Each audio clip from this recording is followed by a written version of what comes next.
the shore I stand alone. Ocean's whisper calls my name. Depth and longing in my soul, seeking more than just this game. Waves crash softly at my feet, echoes in my heart so deep.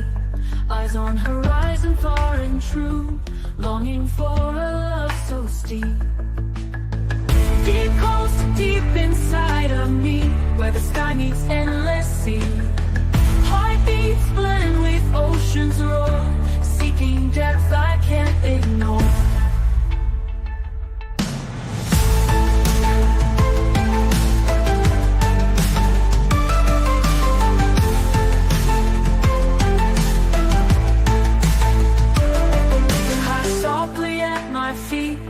Echoes in my heart so deep. Eyes on horizon far and true, longing for a love so steep. Deep calls to deep inside of me, where the sky meets endless sea.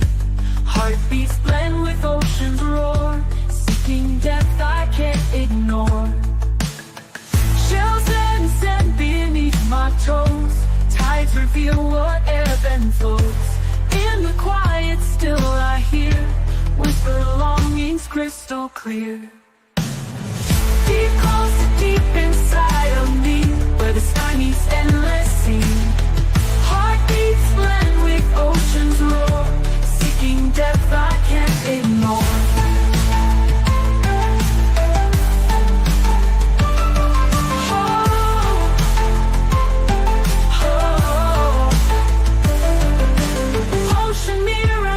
Desire, burning with the holy fire.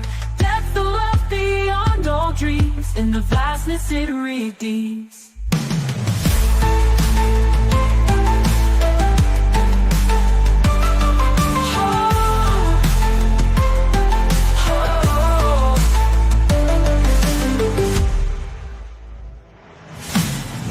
Deep calls to deep inside of me, where the sky meets endless sea. Heartbeats blend with ocean's roar, seeking depth I can't ignore.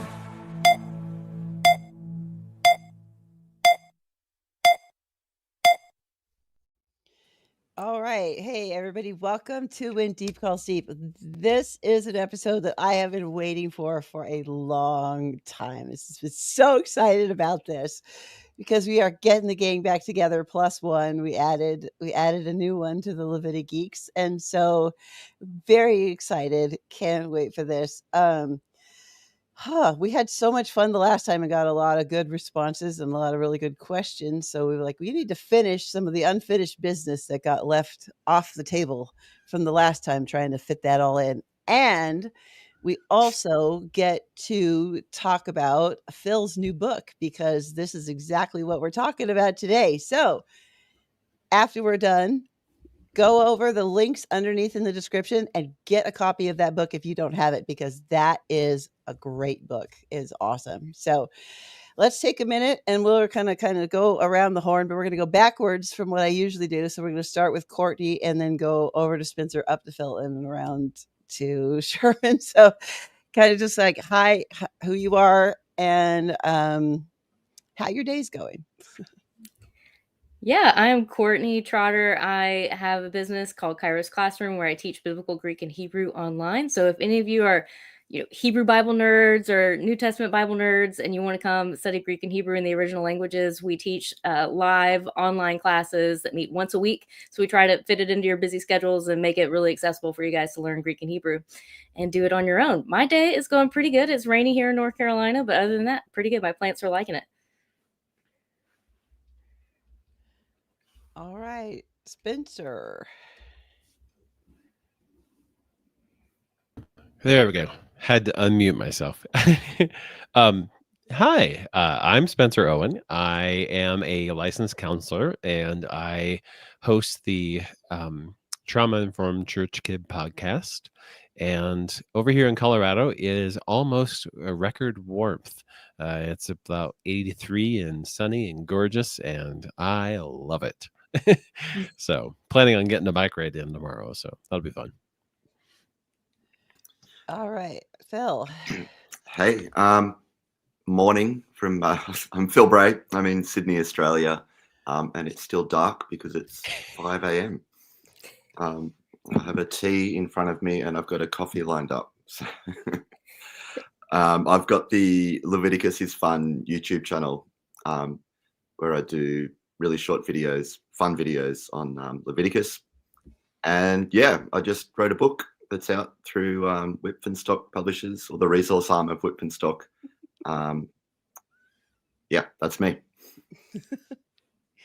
All right. And then our newest one is muted, Mr. Josh Sherman. I was just going to joke. The question is, which Phil are we talking with today? That's true. Yeah. If you've seen his Leviticus is Fun videos, that will make more sense to you. Yeah. So, yeah, I'm Joshua Sherman. I'm phoning in from sunny Western, not Australia. That's Tim Stedman's line. From sunny Western Colorado. So I'm pretty close to Spencer, but on the other side of the Rockies. And yeah, just glad Pretty to be here. close. Yeah, 5.5 hours, whatever. Yeah, I was gonna say. I am the least qualified to talk about this topic. So this is at least of this panel, not on the entire planet, but I'm really just looking forward to what everyone here has to say, and I'll probably pipe up here and there. Well, he's the atonement guy, so that's why we invited him to come, since we're going to be talking about that today. Spoilers, we're talking about atonement. So yeah, Or not so atonement, depending on how we not define atonement. This is true. You'll have to stay tuned to find out. All right. So I see a couple of new names in the chat here. So I'm welcome everybody. And for people who don't know me, my name's Amber, and I am working on a master's degree in Old Testament studies, and love the Old Testament, love Hebrew, love ancient Near East, and really like nerding out, and especially in canonical narrative. And I I'm like the one who kind of bangs that drum a lot around here. So we are going to jump in back into Leviticus, but before we do that, I want to do a couple things really quick. First of all, I want to take us back into the ancient Near East context where this is happening. And so where we are here in the journey in this history, you've got here in the middle of Israel is just been birthed. They don't even have a homeland yet. So we're just kind of getting our footing. They're trying to figure out who they are, trying to figure out what their identity is, and how does that all work. And so this is a period of time where we're back in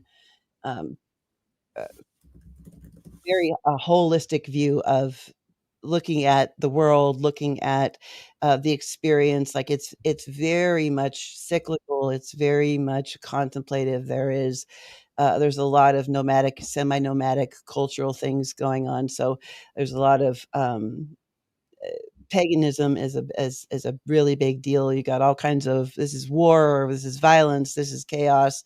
This is really a crazy time to be trying to get yourself established as a new nation in this part of the world. So let's back up and kind of put that in context of where we are biblically, and looking at we start with Genesis, and we've got the story of creation and how the world all goes wrong, and God's promising to set it right. And then we get this descent of how, quickly in chapters 4 through 11, things go bad. And then the rest of the book in Genesis, we've got the promise of the family of Abraham is going to be the one who brings the one who's going to fix this problem eventually.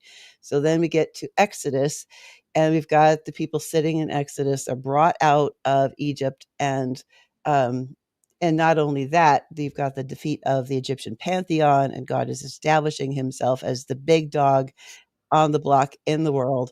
And that's a pattern that's going to repeat over and over and over again.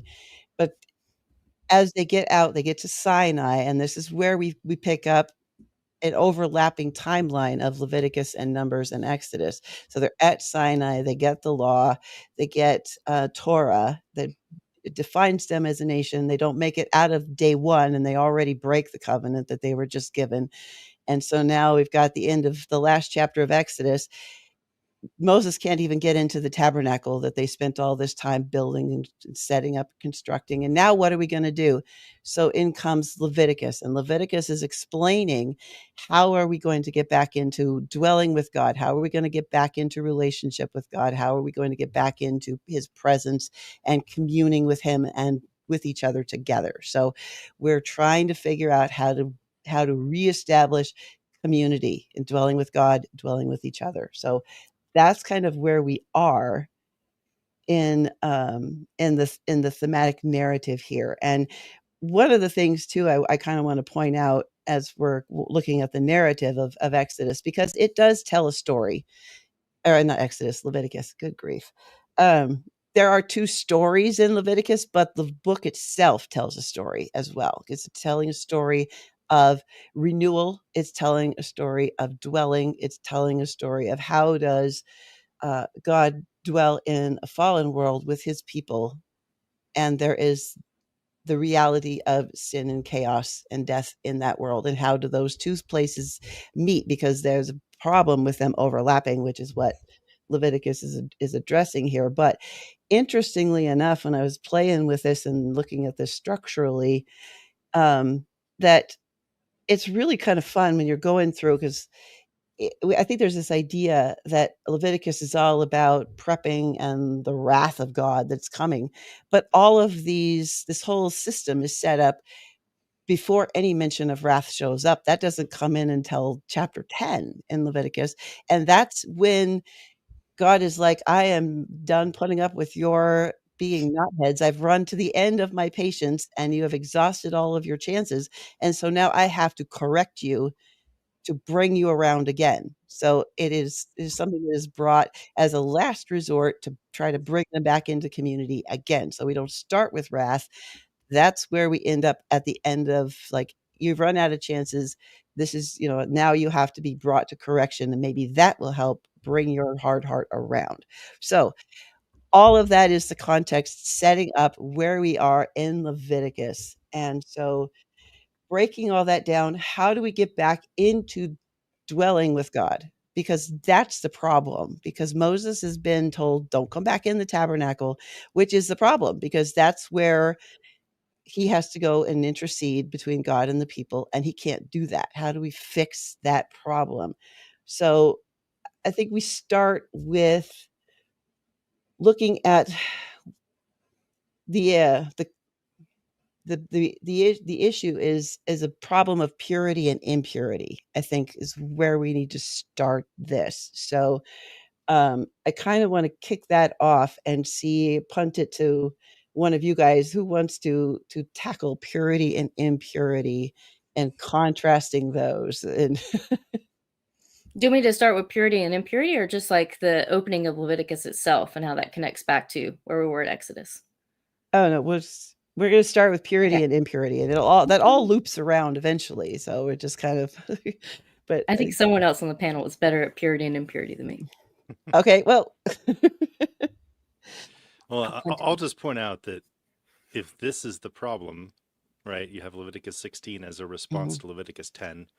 It's God basically dealing with not just rebellion, but a broken priesthood. And that's where the purity impurity thing becomes paramount, because priests are involved in helping to deal with those problems, right? So that already kind of sets, I think, a lot of the context for understanding what's going on here. Very similar to, by the way, Genesis 3. With Adam and Eve, you have essentially a broken priesthood. On top of, with them, a sense of broken vice regency and all of that kind of stuff. So I think it's helpful to kind of set that kind of frame, so we don't kind of just run off in a direction that says we know where this is going and then end up where we decided we wanted to go in the first place. Right. Good. That's helpful. All right, Spencer, we're going to punt it to you. Yep. Pure and impure. All right. So one thing that I think is really important to remember with Leviticus is how we normally kind of come at this and think that, like, it's all about sin. We got to solve the sin problem. Absolutely, it's there. But actually, when you read through Leviticus, the bigger problem that it's trying to solve is impurity. How do how does a pure God, a God who is life itself, who has no impurity in him, live in the midst of a people who are impure? And impure does not necessarily mean sinful. I think that's a really, really critical point to hammer on, because like that's something that, several scholars, pretty much every scholar of Leviticus has identified, of every stripe along the continuum. They all say being impure, being ritually impure, is not a moral issue at all.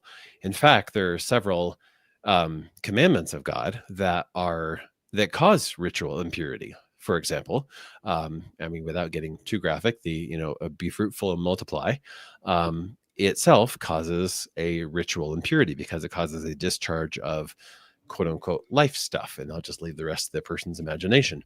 And it also, and then, things like when you bury your parents, after parents have died, and you bury them, you become ritually impure through corpse contamination, through contact.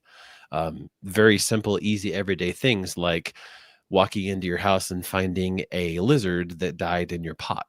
That causes, and then of course you have to remove the carcass, and that can cause some contact impurity as well. So and of course, normal bodily functions like childbirth, like menstruation, like all these things create ritual impurity. So it's really, really important to start off by identifying, first of all, that ritual impurity is not bad. It is not sinful. It is non-Edenic, but that does not mean bad and sinful. And so I think it's a really, really significant thing to highlight. The other one is that there are two categories of impurity: ritual impurity and moral impurity. And ritual impurity is more about just like contact with the realm of death, with being in a world that is subject to corruption, decay, futility, those kind of things. Moral impurity is more about the choice, more about the choosing to do sinful acts, to rebelliously reject God's commandments, those kinds of things. So it's really, really important to make sure that I think we need to look at sin as being actually a subcategory. So it's kind of like the larger umbrella is impurity.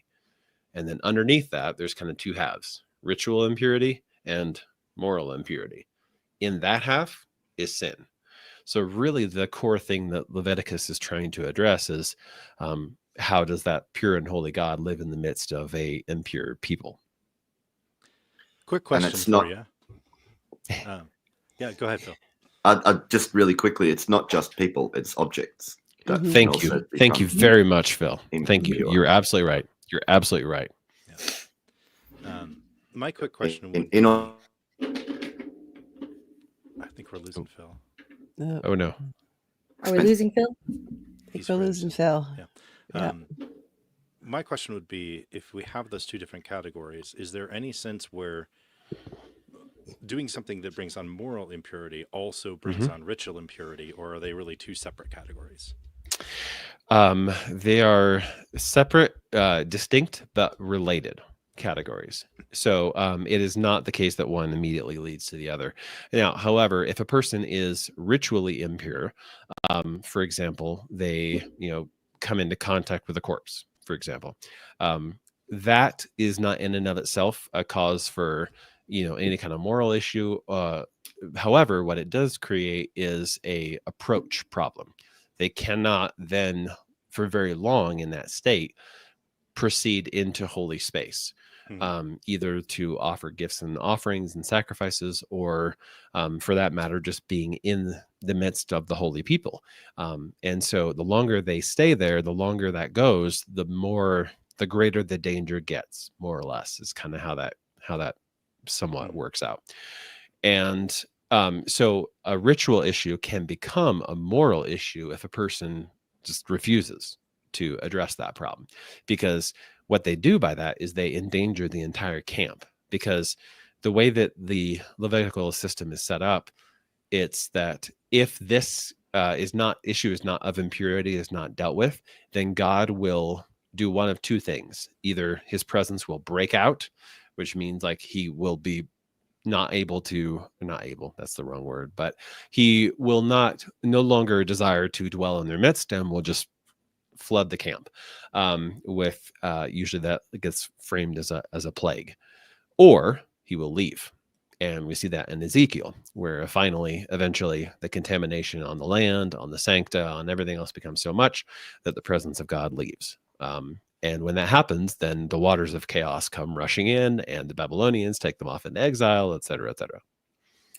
That's also because the moral impurity has like grown to such a point Yes. that the land is like tainted and needs to be cleansed. Yes. And so the removal of the Israelites is the cleansing of the land. So Jeremiah says for 70 years you will be out because the land needs to be cleansed from, it's spitting you out. It's something that the land is doing.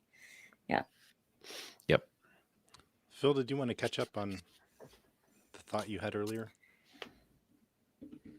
I think it was basically it. Just like Spencer said, a lizard in a pot makes the pot unclean. Yeah, in exactly the same way that humans existing in the presence of sacred space or a holy God can be seen to contaminate that space. An object as well can be seen to contaminate that space. Right. Or even like your house can become, So the way, who was it that put pig's blood on the altar to contaminate the altar? Antiochus Epiphanes. Yeah. Yeah. So he knew. It's not just a Bible thing or an Israelite thing. It was a common thing in the ancient world. Yeah. Right. And I think this plays in a lot that with understanding where purity and impurity plays into the concept of holy versus common, because that is really what we're talking about, the overlap of God with the people, the things that are holy and the things that are common, and how do those kind of go back and forth. So one of when Israel is created, when Israel is birthed and brought out, God sets them aside and makes them holy. And it's like, this, you are mine because you're holy, not because you're pure, not because, you're not sinful, not because whatever. It's because I'm setting you aside and declaring you holy. And even when there's a lot of periods here when they're not following the covenant, they're still set aside, which still makes them technically in that separated state, right? But when they get into full-on rebellion and rejection of the covenant, then they move out of that into the common. Like we also see the priesthood is set aside as holy, as God's portion. So things that are set aside can be declared holy by God, but that can be declared, that can be done through rituals, that can be done, there's all processes to making some of those things happen. But I think that also kind of helps us too, making an understanding, like the tabernacle and the role of the rituals and the role of worship in Israel has to do with the common go into holy space to interact with the holy. So I want to kind of like tease that out just a little bit more, because this is where we get into offerings, because that is the mode of worship. And so you get into the different kinds of offerings. You've got atoning and non-atoning. You've got some really interesting things going on there. And I'm going to pull this up because we've got this breakdown of pleasing aroma, like things that are devoted. So we're that first slide here. All right. So can I just say one thing quickly first? Being unholy doesn't mean wrong or bad or sinful, right? Or common versus holy. Yes. Yes. Yeah, I think that's important. Yeah. Sorry, I was very bad and I forgot my whiteboard, so so I'm gonna have to do it with a sheet of paper. It's just not 3 colors at least minimum, Spencer. There is. I put one color here. One okay, color hang there. on. Let's do this and make you bigger so that we can see Okay. a little bit there. I know I had it on a slide somewhere. Yeah. Anyway. The point being that you can kind of think of everything in the cosmos as falling somewhere on this quadrant. So in one of those quadrants. So we have a continuum of pure to impure. Clean and unclean is basically functionally the same thing. And holy to common. And holy just means set apart to belong to the realm of life, of like pure life by nature. That's why Yahweh is, up here and way off in the corner as like the ultimate source. It's not even really, and actually, technically, I'm incorrect by even putting him on the grid. He just is that space, like is everything. So it's not so much like he's on that grid. It's more just like he is the source of holiness, and the source of purity.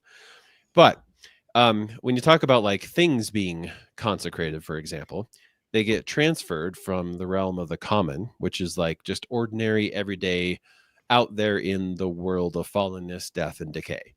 And then they get transferred to the realm of the holy. And that's through it could be through ransom payment.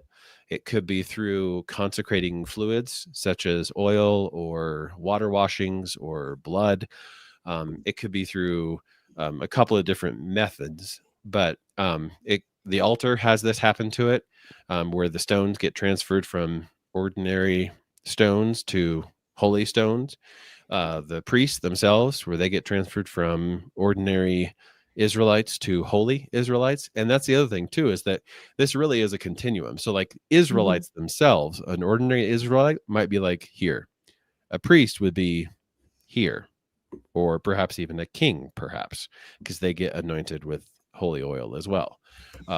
Might be, over here. There are different, so some things are called holy and some things are called most holy. Some things are called impure and some things are called abominations. Like there's gradations of all of this. And really, when you get down to it, the only state that is intrinsically dangerous or problematic, I should say, is probably the better way to say that, is this quadrant, holy and impure. Whenever impurity comes into the realm of holy space, holiness, holy people, that's where we start to create an escalating potential for problem, for danger to occur. Right. And that's where you see stories like when the ark is sent back to Israel on the cart and it hits the bump and the guy reaches out to stable it because he doesn't want it to fall off. He's dropped dead immediately. Why? Because he didn't go through the proper rituals to be able to interact with holy sacred objects, because God takes those very seriously. So it's just like, the interaction. And I'm wondering too, as we're wandering through Leviticus, to keep in our minds a little bit that maybe our modern context has really kind of lost the seriousness of holiness, because it very much, God takes it very, very seriously. So, well, even in that case, though, there's a really interesting detail in that it's the ark is carried in on a cart. It was supposed to be carried in through on poles that designated people were supposed to carry. So again, this illustrates that communal sinfulness, communal error causes problems. And I don't like in that example, I would read that as being more like the issue of impurity there, in the case of like moral impurity, happened long before Uzzah actually reached out and touched the ark. That was just kind of like the pinnacle of the whole sequence. Right. Yeah, and perhaps it's worth noting as well, I just did a video on when they ate the Passover, even though they were technically unclean. So I think, like Spencer is saying, it's the whole process of bringing the ark back, they did in the wrong way, in an impure way, and they should have known better. But in the case of, is it Chronicles, Second Chronicles 30, yeah, when Hezekiah prays for the people to eat the Passover a month late, and they didn't have time to purify themselves, and God is like, yep, that's fine, because I can see that you're Yeah. doing the right thing, that your hearts are in the right place. Actually, your hearts are pure, and probably that's more what I care about. The rest of it is pointing to the reality of a pure heart that that is God's desire. And so, yeah, they ate the Passover for 7 days, I think, even though they were technically impure. Yep. Right. And it's And interesting. Oh, go ahead. I was just going to say that that's another word for common there is profane. So when we talk about, like, for instance, like you said, Phil, of treating the ark not like a holy thing, it would have said like they were profaning the ark. They were profaning the holy things. And there is a specific offering for that, the Asham, that addresses those kinds of errors. But the issue there is basically this is a thing that is buzzing with life stuff, life power, life energy. And it is in the midst of combustible material all around. There we go. Thank you, Courtney. Nice. Much better. Much better. Yes. And that's why we treat holy things as holy. That's why we don't profane holy things. It's not so much because God is a wrathful God who will be really ticked off if you treat his stuff without respect. It's more like, no, this is real life power in the middle of a death world. And you put those two together and it causes some serious problems. And that happens in the heart, and that goes all the way out to all the things that people behave with. So. Yeah. And it's important to note that, like, the transfer from common to holy, actually, it takes place by a process of consecration. And in most cases, especially once we get to Sinai, like the first thing they do is like, yes, God tells them, you will be a holy priesthood and, a kingdom of priests. But then right after that, in Exodus 19, he gives Moses the process by which they are supposed to consecrate themselves and all the animals. And he tells them, you're all going to come up on this mountain with me. Right. And so they're all consecrated so that they can go into the life space. And they're like, all right, Moses, whatever you tell us, we will do. And so they do it. And then God comes down on the mountain in this like glory cloud, this fire cloud. And they look at it and they're like, well, we don't want to go do that. Moses, you go up by yourself. Right. But they go through a period of consecration, and they were supposed to take their animals up with them. Because remember, when they're coming out of Egypt, the whole point was to be able to offer these welcoming gifts, these sacrifices or offerings to God. So the animals, they're going to have a feast with God up there. And really, it ends up becoming only the 70 elders, Nadab, Abihu, Aaron, and Joshua and Moses. They go up the mountain and have a meal with God, who appears on Mount Sinai in Exodus 24. And then most of the rest of the book of Exodus is how do they consecrate the furniture, the curtains, the utensils, and the dishes so that now that becomes part of holy space. And once it goes through that consecration period, functionally, like, the people almost never see it again. And like this, I think we've mentioned this book I've mentioned it a million times, but this is just Gary Anderson. Yep. This book is the book that you need to really understand. That I May Dwell Among Them by Gary Anderson. It's amazing. But he talks about how the instructions for how they're supposed to carry everything afterwards, it's like it almost gets wrapped up, so you never see what's on the inside again. So like the inside of the curtains touch all the furniture and get wrapped around the furniture, so that like it's kind of wrapped up almost like a little dumpling, so you can't see what's on the inside, because it's now holy. It's no longer common, so it needs to be kept in this kind of pure state. So that's the process for the furniture, and that's the back half of the book of Exodus.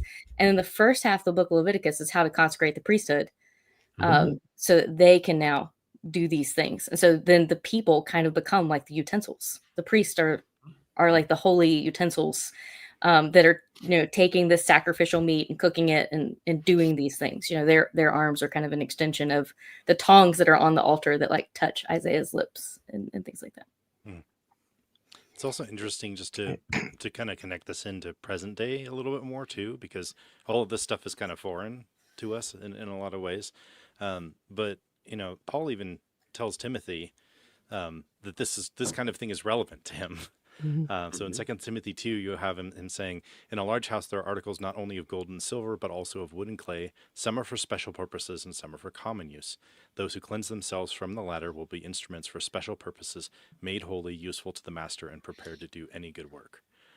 So there's a sense in which we are meant to be vessels that are used in the service of God in a similar way to the vessels and the articles that you see with the temple and with the priests. And so all this kind of context is relevant to us too, even though, most of us don't live in a place where we're seeing animal sacrifices done in a temple in order to do these things. There still is relevance to us in a slightly different kind of mode of operating with the same logic behind the scenes, if that makes sense. Yeah, maybe I know we're going to talk about atonement in a minute, but one of my favorite stories is when Isaiah wakes up in the throne room of Yahweh, and he says he's a man of unclean lips, which again doesn't mean that he's sinful or wrong, but he knows that whatever he could say is nothing compared to being in the presence of Yahweh. But all it takes is a coal from the altar. So one of the seraphim plucks a coal from the altar, touches his lips, and then his lips are purified. Yeah, it's just a fascinating story to think about, that even in God's throne room, atonement is made just from the touch of something that was in contact with the altar. Right. Yep. It's kind of like how we have like regular towels, guest towels, and fancy guest towels. Kind of like that. Right. Is there anything more Southern than what you just said? Perhaps maybe the fine china. And Yeah, I was about to say, or just, you're servingware. Yeah. Yeah, We got the fine servingware, the regular servingware, and then, we got china, plastic plates or paper plates. Yeah. Right. It's like, I love this it. towel is suitable for toddlers, but yeah. Yes. Yes. This is the one we use for wipe or drying off the dogs. Yes. Yep. But yeah, I like what you were saying, Spencer, about like kind of that gradation of holiness, because a lot of times we'll read like, oh, well, they're a kingdom of priests, and so we'll transfer that to New Testament, be like, oh, well, we're all the priesthood of believers, so now there's no longer any hierarchy. But even then, at that moment, when there was a kingdom of priests, there was these gradations of holiness within the people, and even within the Levites, that not all Levites served the same role and the same function. Certain ones were supposed to carry certain items from within the tabernacle as they were wandering through the desert. And then you obviously have a chief priest. So there are gradations of like what your function as in terms of like, if we're living furniture in God's temple, my function might be different than someone else's function. And I'm consecrated to do a different thing. Right. Yeah. You even see that in the way that the camp is laid out, because you've got the tabernacle in the center, and that is surrounded by the priests and the Levites, and then the rest of the tribes, and then outside the camp. So you've got inside the camp, which is gradations of holiness the closer you get to the tabernacle, and then there's the unclean outside the camp. So the common outside the camp. So it's just it echoes all over the place, and it's you see these patterns of how and the these Levites interact. form like a barrier around all four they're sides a of the barrier. tabernacle. They're the closest ones. Yeah. Around all four sides. Yeah. And the tabernacle itself has, you got the Holy of Holies, you've got the most holy place, and then you just the courtyard. So there's layers within the tabernacle itself too. So it's just the closer you get to God, the more exclusive the group that's able to access that becomes. And that is a lot, I think, for the protection of the people, so that God wants to dwell with his people, but he also wants to protect them and make sure that they're properly brought into a space of holiness where they can interact. So I was just going to point out that the Adamic vocation of to work and to keep is the keep. There is the same thing that is given to actually both words to work and to keep is given to the Leviticus, the Levitical priests, and that word keep there means more like guard, to protect, to defend. And so that really is their primary role, is to be the ones who are there to keep the people who are of unclean lips from entering accidentally into holy space and causing a problem for everybody in the camp. Right. So I think at this point, if you guys are good with it, I think we're ready to shift over into atoning and not atoning, because that is going to play into getting into the bigger conversation of atonement. But first, we want to talk about the offerings, because some of them are atoning and some of them aren't. And let me switch this over and put that up there. So I think this is the next slide there, Josh. But we got the function of the offerings is to bring something and take it and send it up to God, right? And there's this really cool the thing that I've had a lot of fun with and looking into and playing with the ancient Near East mind. And we talked about this a lot in my Torah class, that when you're looking at the other religions around Israel and things that are going on here, the way that they would have understood kind of their environment that they're in. And we see this in Genesis 1 as well. So there is the realm of the divine, and then there is the realm of the common. So you've got the holy and the common, which is the divine or the temporal. And then in between, there's this thing that they would have called the sky plate.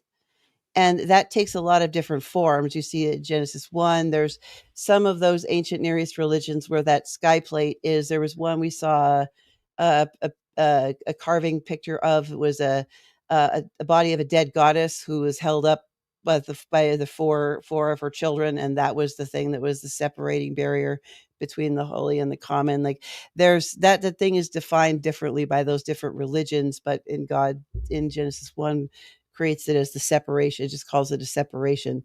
But something so that, and to get up over that barrier, something has to, because the common can't go over that barrier there without some kind of help, really. So sorry, I just got distracted by the I can't do multiple things at once. Watching chats, it gets me distracted. So when offerings were made in any of these religions at this point, that's the function of smoke. The function of that is to take that, to make it something that will go through that sky plate up into the divine. So that is a lot of the function of what that does. And so but it's not all of those things that send up the different offerings are not all atoning. Some of them are not atoning. So, and this is where we're going to really lean in on. We lost Courtney. I think we lost Courtney. There she is. Okay, I was saying we lost Courtney again. Like I said, I don't multitask well, so we're doing the best we can here. So Can I just quickly? Yeah. I was chatting about this yesterday with Nico.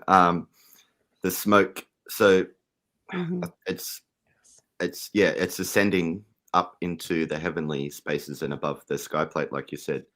But also it's like it's a spiritual substance. So when we think of like a ghost or a spirit or something, you can't see it, but you can see what it does. And even the word for spirit in Hebrew is breath. Yeah. So what I think they were imagining is that when you have something and you burn it, and it disappears, and then it becomes smoke, and then that disappears. So they would be like, where did this thing go? Where did this bit of wood go? And it's gone. It's just disappeared, maybe into the spiritual realm. So that was the way to access, or to have an effect on the spiritual world. And that's where incense began, because they're burning something that is maybe entering, or the smell or the aroma is having an effect on the spiritual world, which makes sense when you think about it, because it disappears into the air. Right. And then unexplainable things happen that you can't see. Yeah, I think that's a really important point, like, because that people kind of miss. Like Reed Carlson is a scholar who's got a really good book on spirit and possession in the Hebrew Bible. And he talks about how spirit is like an organ that we share with God. Like it's conceived of like an organ, because God breathes into us the breath of life, the spirit of life. And that's then therefore something that we share with him. So then whenever we die, our spirit kind of goes back to participate in that same breath or wind that it was participating in before. So then like a lot of Bible translations or dictionaries will gloss that verb like to burn a sacrifice. But whenever we Mhm. think of burning, we tend to think of like it being reduced to ashes or something, but really it's taking it from this thing that we can see and moving it into a different realm to participate in that divine breath, wind, or spirit that is part of the organ that connects the entire universe, because Mhm. all the universe is dependent upon that breath for their existence. Yep. And so then that's why we get language of pleasing aroma. It's not just because like Mhm. God has an anthropomorphic nose up there. It's because Mhm. it's participating in this like breath, wind, or spirit, and it's attracting God to the place, like in a particular way. Yeah. Mhm. Yeah, this is from Michael Morales' Who Shall Ascend the Mountain of the Lord. The second aspect is that of transformation in the burning. In the burning rite, the offering is not destroyed, but transformed, sublimated, etherealized, so that it can ascend in smoke Mhm. to the heaven above, to the dwelling place of God. And then he goes on to kind of connect that to the Holy Spirit fire of purification and purgation. And so there's a very close connection there between what the ancient Israelites were watching happen with the meat Mhm. being placed on the altar. And this was equally true for both atoning and non-atoning sacrifices. They Right. both rose up as food gifts to Yahweh, Mhm.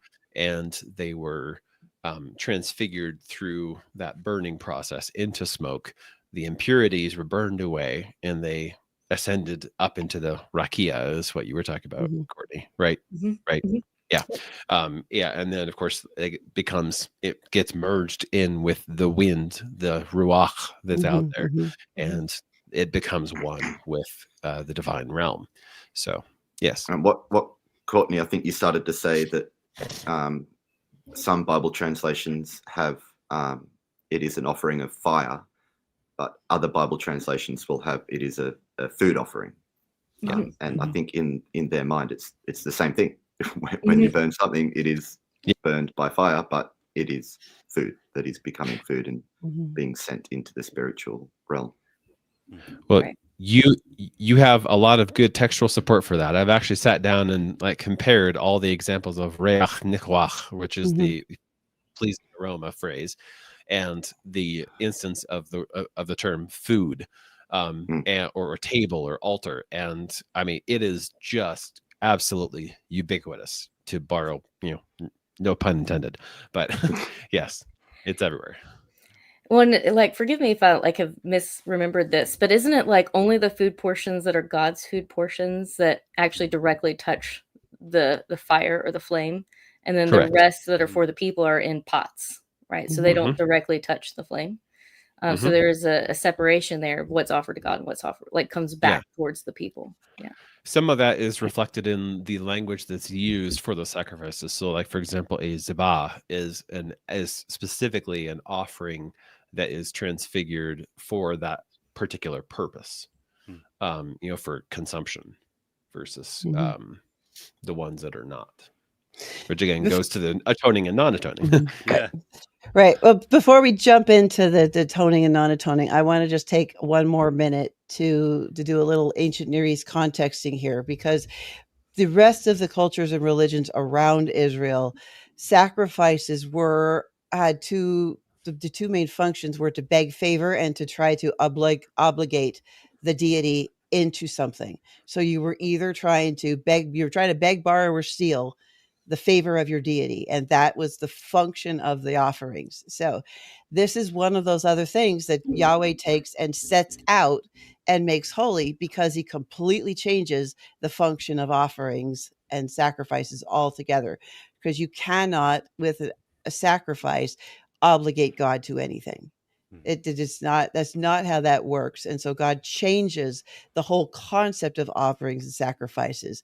And I think that is a good place to plunge into the difference between atoning and non-atoning, because sacrifices and offerings have totally different functions now, because they're not obligating and begging God's favor. They are atoning and non-atoning. So those are non-atoning are are like communion gifts. So those Mhm. are those things that we do in communing with God. Mhm. Um, And there's a couple of different unique aspects of that. Like you mentioned, Mhm. one, Courtney, like which portions are placed on there and that kind of thing. But then also what is done with the blood is different between the non-atoning and the atoning. Mhm. And it also is one of the core rules about that distinguishes them is that no atoning sacrifices are ever eaten by the lay people.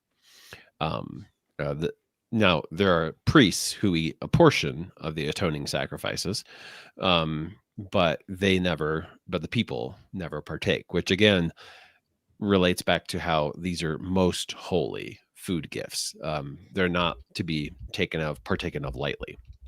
And even the portions that are partaken of by the people in the non-atoning, such as in the well-being offering, you have to be in like the highest state of ritual purity to be able to partake of them. And if you aren't, then in some cases it will just render the sacrifice ineffectual. In other cases, it will actually cause iniquity on you. So for all these reasons, the whole idea there is that God wants to be with his people, wants to dwell with them, wants to be a part of their lives. And he uses very earthy, very everyday sort of ways of interacting with them to be able to make that happen. Right. So I don't want to get, because in our last video, we really kind of got into the functions of the non-atoning sacrifices and we kind of broke all those down a little bit, but I don't want to get into the specifics of each one of those, but I want to make sure we spend more, the time just looking at the contrast, because there's two functions here. There's non-atoning, which is communion, which is setting the table for us to be in relationship with God. That's those functions of those, is that reciprocal relationship.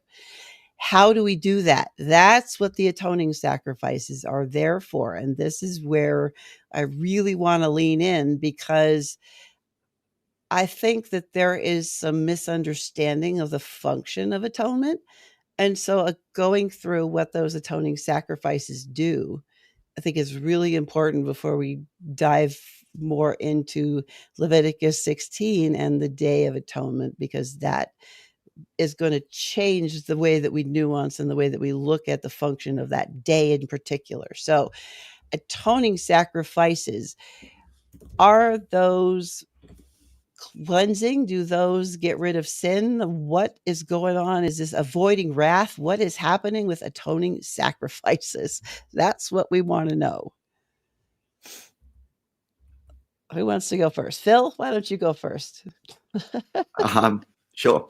So, as I guess, just to start us off, atonement is made after the offering. I think, correct me if I'm wrong, atonement's made after the offering is placed on the altar. The priest pronounces atonement, but it's made for again, objects and people, and it. We'll talk about it, but yeah, I guess to start us off, the priest pronounces atonement on the person who needs to be cleansed, or makes atonement for the object that needs to be cleansed.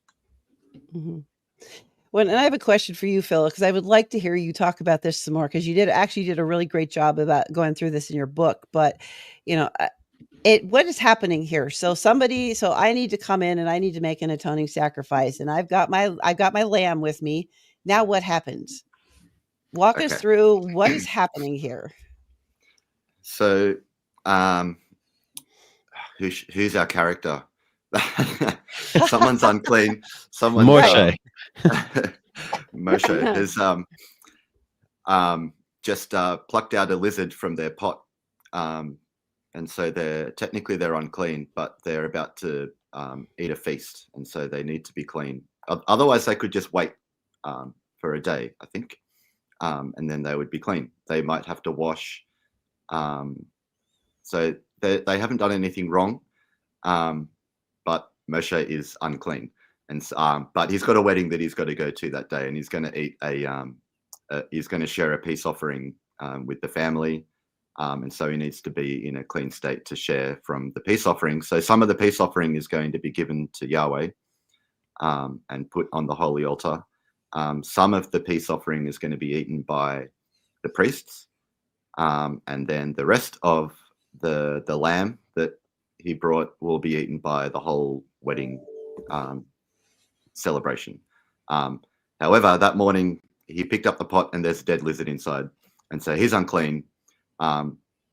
So he would take an offering. Let's say it's a lamb for a purification offering or a sin offering in some translations. Bring it to the entrance to the tabernacle, show it to the priest. The priest would inspect it and make sure that it's unblemished. So it's a pure animal with no broken bones, no blemishes. It's got to be demonstrating that it is fit for God, fit to enter into sacred space. And then he would place his hand on the head of the lamb, and he would slaughter the lamb himself. And then they would drain the blood and keep the blood and use the blood to purify the altar. And we'll talk about that in a second. And then the priest would take over, basically being a butcher. He would portion up the lamb into its different sections. Yahweh would get all of the fat and the kidneys and the liver. And the priest would take some for themselves because they're participating in it as well. And the rest would be burned outside the camp. And then the priest would pronounce atonement on Moshe and pronounce that you are cleansed. And then the priest would eat their portion, I think, and then Moshe is cleansed and he can go and enjoy the party with his family. I really think this really interesting because I think I don't know about you guys, but I hear all people get kind of confused with what's happening here. I think there's this picture in your mind, in people's minds, that the animal sacrifice, you give this live animal to the priest and he like kills it and then throws his bloody carcass and sets it on fire on the altar. So that doesn't sound at all like what's actually going on here. So why does the blood need to be drained out, and why does this animal need to be broken down? Like, because you talked about the process that it was done, but why is that important? Yeah, I think we talked about this last time, about the blood. So Leviticus chapter 17 mentions, I think 4 different times in the one chapter, that the blood is the life. And way back in creation, when someone else can talk about this better than me, but when Yahweh breathes life into the human, the human becomes a living nefesh, or a living soul. And the same word describes it is the life of the animal, or the soul of the animal, is its blood. So I think it's more than it is a symbol, but I think it's deeper than just a symbolic thing. It's the lifeblood coursing through the veins of that animal is the thing that is its life. And so when the life comes out, when the blood comes out, that animal is dying. But that substance, that blood, is what is used to purify the altar or the utensils or the priests. And I think what we're supposed to imagine, or what the ancient Israelites were imagining, is that unblemished substance, that unblemished lifeblood of the animal was coming into contact with something that had been affected by impurity or death, or had been contaminated. And when life comes into contact with contamination, the life wins. The same as light and darkness. Darkness can't exist in the presence of light. Contamination or impurity cannot exist in the presence of life. And hopefully we'll talk about it later, but I think it's more than a punishment or a requirement. Like, you come into my presence, I'm going to kill you. It's more like God is life. And so if anything that is not life comes into the presence of life, then life is all consuming. And I think a distinction that you made was really good, is that, like, you can just wait out or do a ritual washing if you're not intending to go and partake in some kind of sacrificial meal, some kind of peace offering or something like that. Like that the atoning sacrifices serve a particular purpose, and it's not just like, well, I touched a dead lizard in my pot. I must now go and offer an animal. It's only in the case of needing to do some other ritual activity at the tabernacle in God's presence. Yeah, and that's the distinction between what we would call minor impurities and major impurities. This is something that Milgram talks about an awful lot, where Jacob Milgram, where when there are certain impurities that are minor, they only affect the person, and usually time of just one day, and or water washing will get rid of that impurity, and there's no issue at all. And like I said, everybody was getting impure all the time, so it's not even really like a social pariah issue. It's just like, all right, guess I gotta wait. And everybody did it, and everybody was familiar with it. But then for things that would make you impure for longer than a day, then there was an increased requirement to. The idea was that became then a major impurity that attached to the sancta, that there was some kind of bond between the people and the altar, and that it then made the altar impure or contaminated it. And that was the function of blood, was, like Phil said, the life coming into contact with that contamination and removing it. Right. So now I'm just thinking about, a couple things.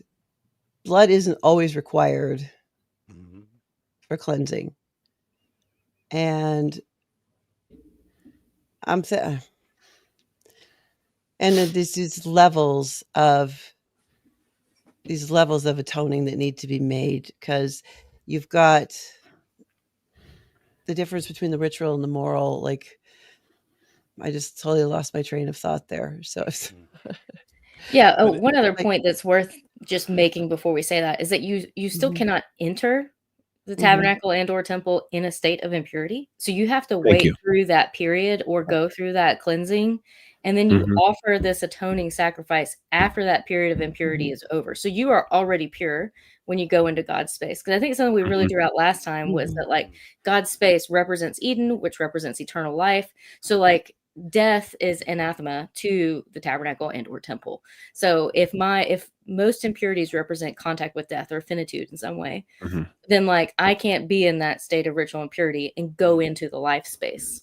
I have to kind of already be cleansed, and then I bring my atoning offering, which could be an animal, could be grain, wine, doves, and I bring that in after already being like that, and that's completing the process of atonement. And again, I'm not bringing what is conceptually a dead animal. I'm bringing the life of that animal, right, which is the blood, into cleanse the space. The animal is killed outside of the tabernacle. Usually, I mean, Phil can get into where the animal killing is taking place and the portions that are being brought in and all that kind of stuff better than me. But go ahead, Spencer. Did you have something? No, you go ahead. Okay. I do. Okay. Go ahead, Josh.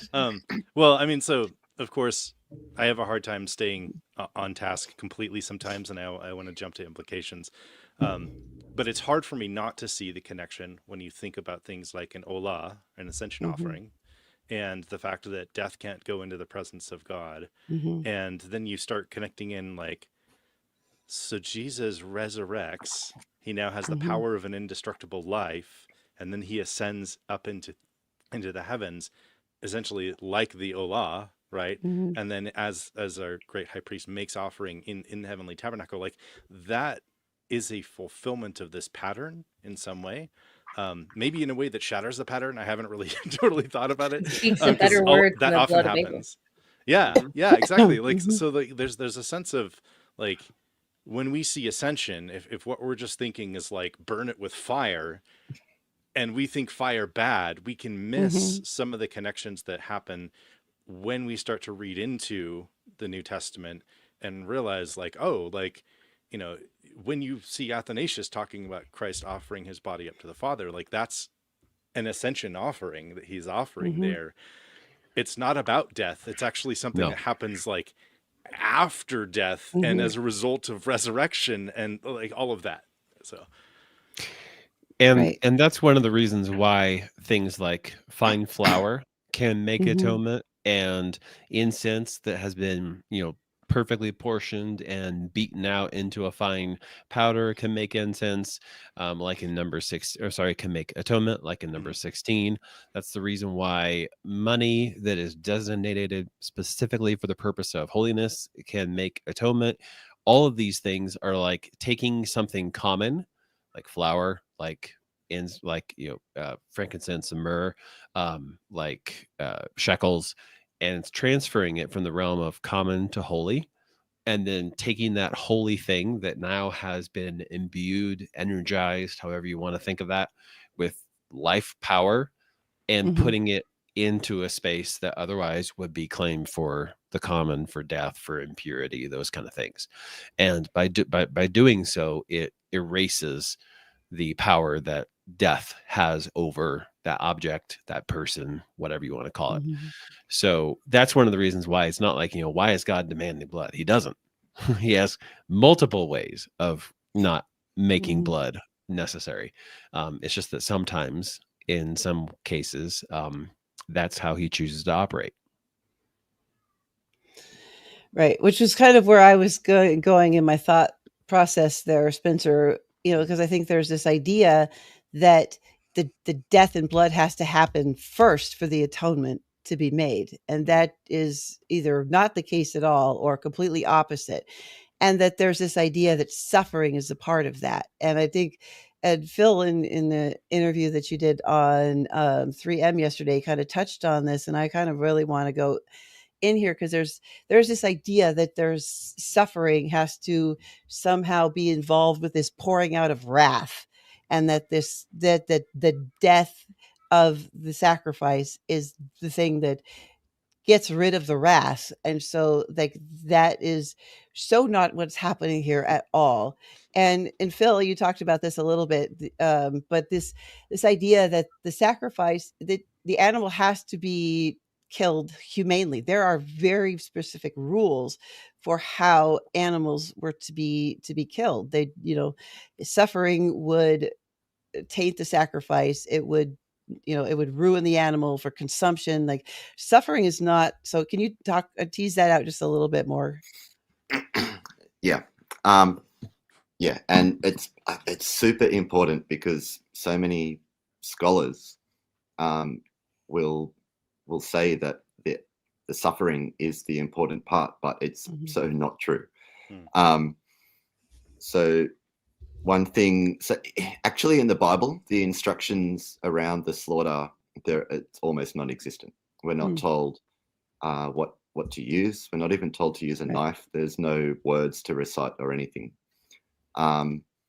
But today, a kosher slaughter, so a Jewish slaughter. So as a butcher, when I was doing my apprenticeship, I got to visit an abattoir, and on that day, it was the Jewish kosher slaughter day. And between every single time that they would kill the lamb, the um, priest, was he a priest? I don't know. There's a name for that role, but he would run his thumb across the blade of the knife, his thumbnail across the blade of the knife, just to check for any imperfections. And if there was the tiniest imperfection in the blade of the knife, he'd get out his stone and just rub the edge back to a perfect edge. It's partly because the knife has to be unblemished and pure, and cannot be broken in any way, but also the animal cannot suffer in any way. So if the animal was bruised or had a broken bone, it was unacceptable, and couldn't be placed on God's altar. And even as a butcher, we know, or I know, that bruised meat tastes bad and it looks bad. And an animal that is stressed before slaughter, it's terrible. The meat is a different color. It's tough. It's not something that you want to put into your mouth. And so that would definitely be not a pleasing aroma to God. It wouldn't be something that anyone would want to eat. The whole goal of slaughtering an animal is to keep it as calm as possible.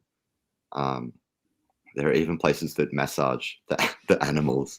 You pay a lot of money for it, but yeah, the animals are massaged and kept really calm before the slaughter. So if we're just thinking about meat, you know that a stressed animal is bad, bruised animal is bad, broken bones are bad. But then you think about giving that to a holy God. And there is no way that you would have a tortured, stressed animal in the presence of a holy God. And the later the prophetic books, Israel's getting in trouble for this over and over and over again. Why are you bringing me the sick, the diseased, the tainted, the rejects? Like the God, like that's not acceptable. You can't bring that and make it an acceptable offering. So like it's pretty clear, especially in the minor prophets, they go really kind of crazy with this condemnation of not bringing your best to God. And so it's also interesting thinking about who does what and which actions are really considered atoning, right? So in the sacrificial process, we don't see atonement referred to immediately following the death of the animal. We see atonement referred to as something that is an outcome of what the priest does, specifically usually with the blood.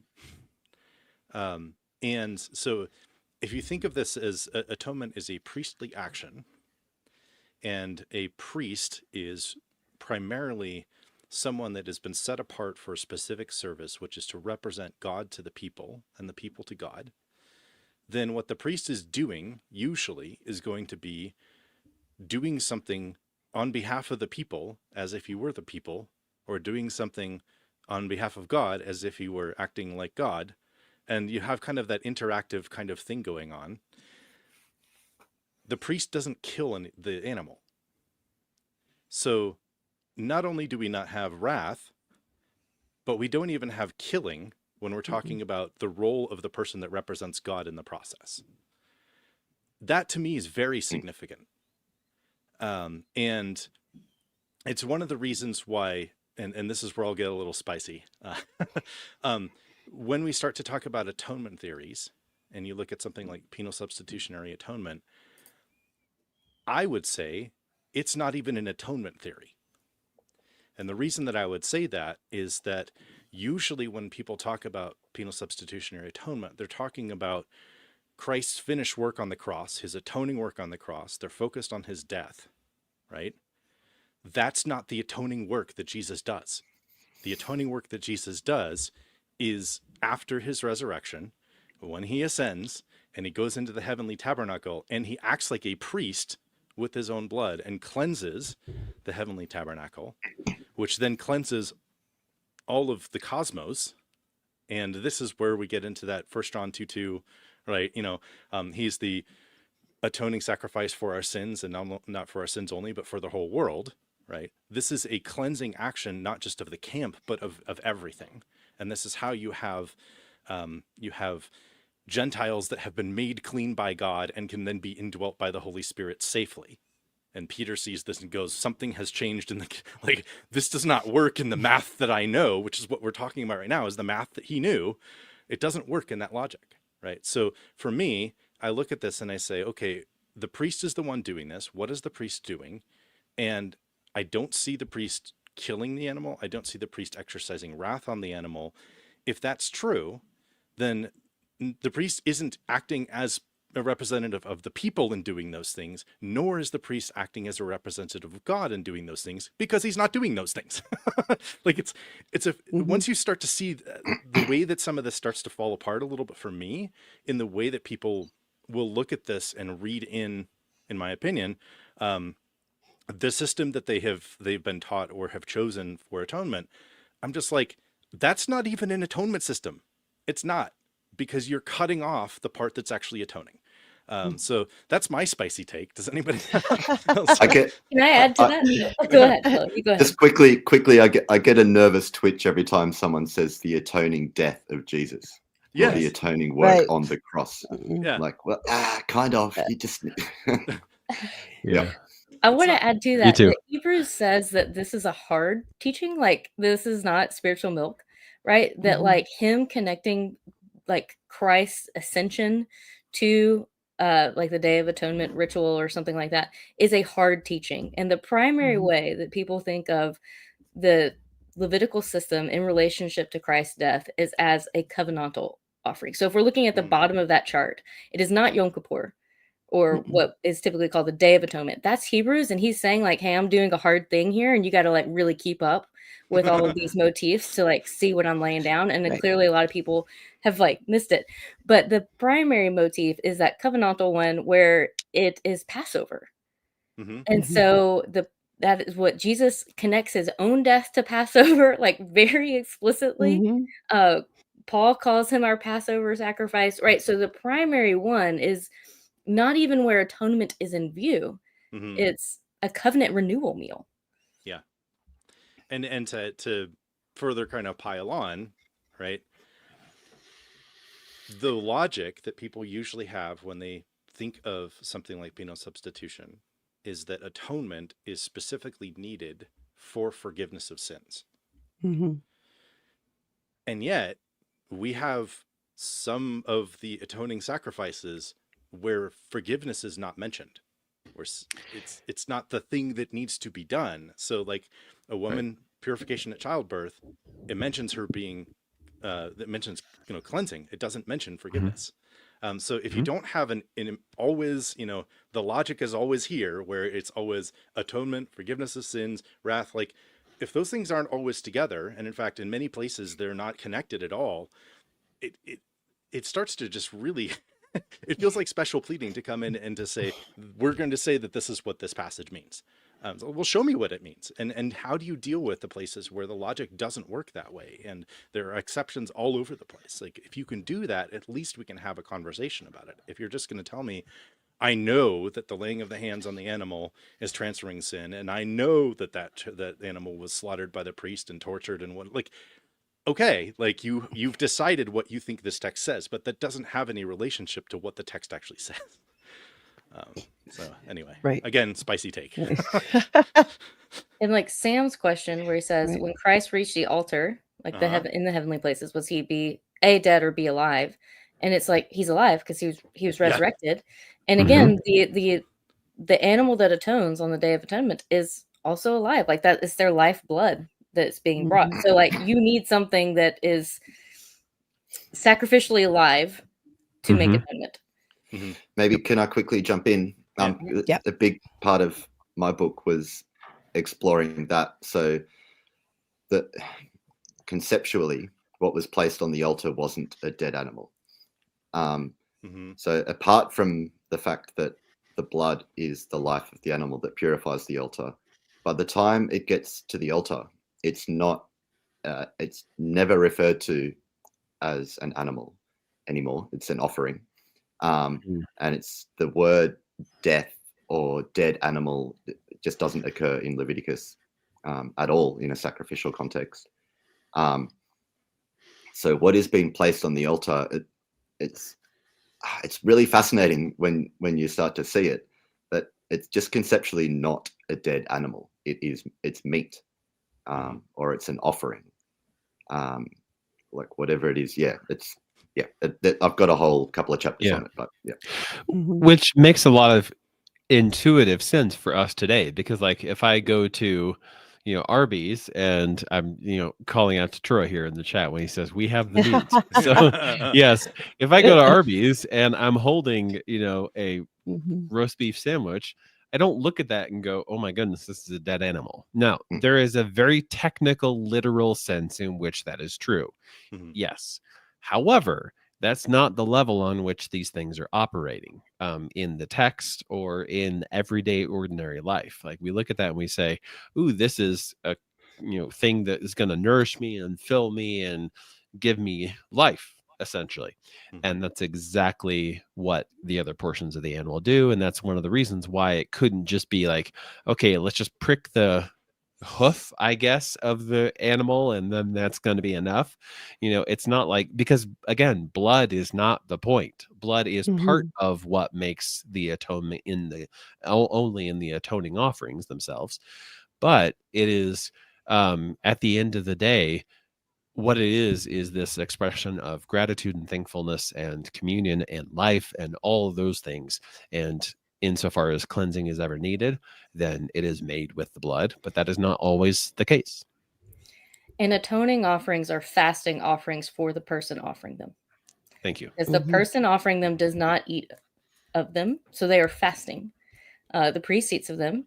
He is not fasting. But atoning offerings are fasting offerings, and the non-atoning offerings are feasting offerings, where the lay people eat of them. So there's this cycle, this natural cycle of fasting and feasting in the Hebrew Bible. And the Day of Atonement is a fasting day for all of Israel. Mhm. So there's no eating going on the Day of Atonement. So yeah, there's just, and so therefore, when Christ offers something that is supposed to be the paradigmatic new sacrifice of the new covenant, Mhm. at the Passover meal that they are celebrating, he offers them something that they and we in perpetuity are supposed to be eating, which means that again, the Day of Atonement does not map on to this ritual meal that he enacted. Mhm. Mhm. It's in fact, it's Passover is the thing that maps onto it. So I just feel like it's worth saying again. Hebrews is like, this is not spiritual milk. This is spiritual meat, Mhm. quite literally, to Mhm. compare the Day of Atonement to Christ's ascension into the heavenly places and his resurrection. Right. And I think that's a really important thing. I'm really glad you clarified that, Courtney. Just because I very often am working with people who I've talked to about this. They're like, well, why are you going through so many mental gymnastics? Why are you trying to like explain this away? It's really obvious. Like, someone sins, an animal dies, everything's fine. Can we just accept that and move on? But the problem is, first of all, like the Bible itself says, look, this is tricky. This is complicated. And then, of course, we have the translation of languages and centuries and cultures and everything else. And on top of that, this is, I was like C.S. Lewis in the Till We Have Faces. He has one of the characters say, like, the holy places are dark places. And it really is. Like, I mean, ultimately, if you really get down to it, you should expect to be uncomfortable when you enter into holy space. Mhm. And if you don't, then there's probably something wrong with the way you're approaching it. And so, yes, this is solid food, no pun intended, and it should be treated as such. It should be chewed slowly. It should be savored. You should notice all the different complexities of texture and flavor and everything else. And I just got through smoking a brisket last weekend, so I have this fresh in my mind. And all those sorts of things are symbolic enactments of real everyday Mhm. life. Like, this is not Yeah. just erudite uh, scholar logic. Well, and if you want to talk about a pleasing aroma, a brisket, Hmm. like and to tie into that, right?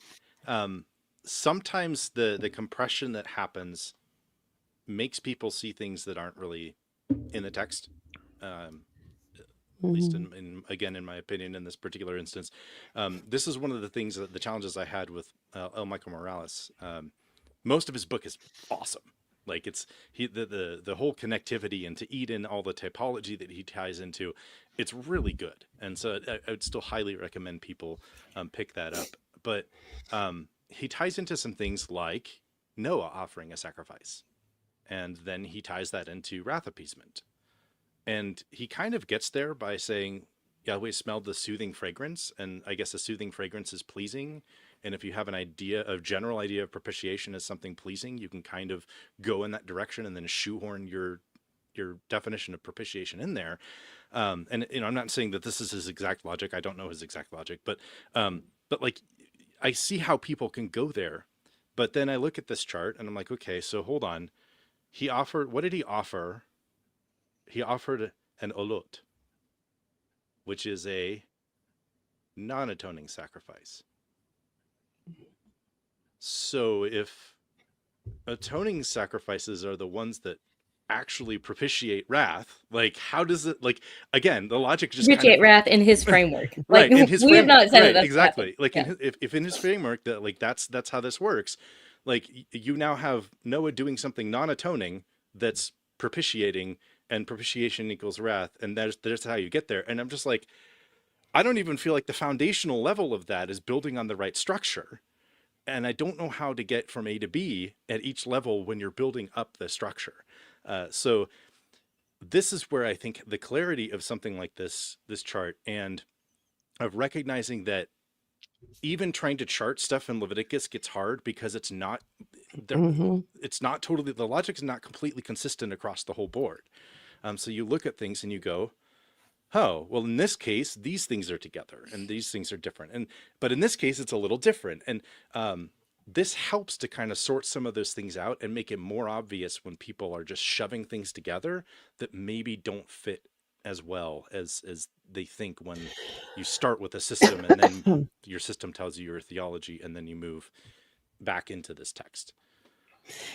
And I think that there's also some linguistic confusion going on, because the word atonement in and of itself doesn't even have a function that works within the system and what's happening here, because that comes from Tyndale, and when he's starting to try to translate, and you've got this Hebrew word and we don't know what to do with this word, and what do we how do we treat this word? And he's like, okay, well, what's happening here? Well, it's trying to bring us back into relationship with God, which means we go at one back with God. Voila, brand new word, atonement.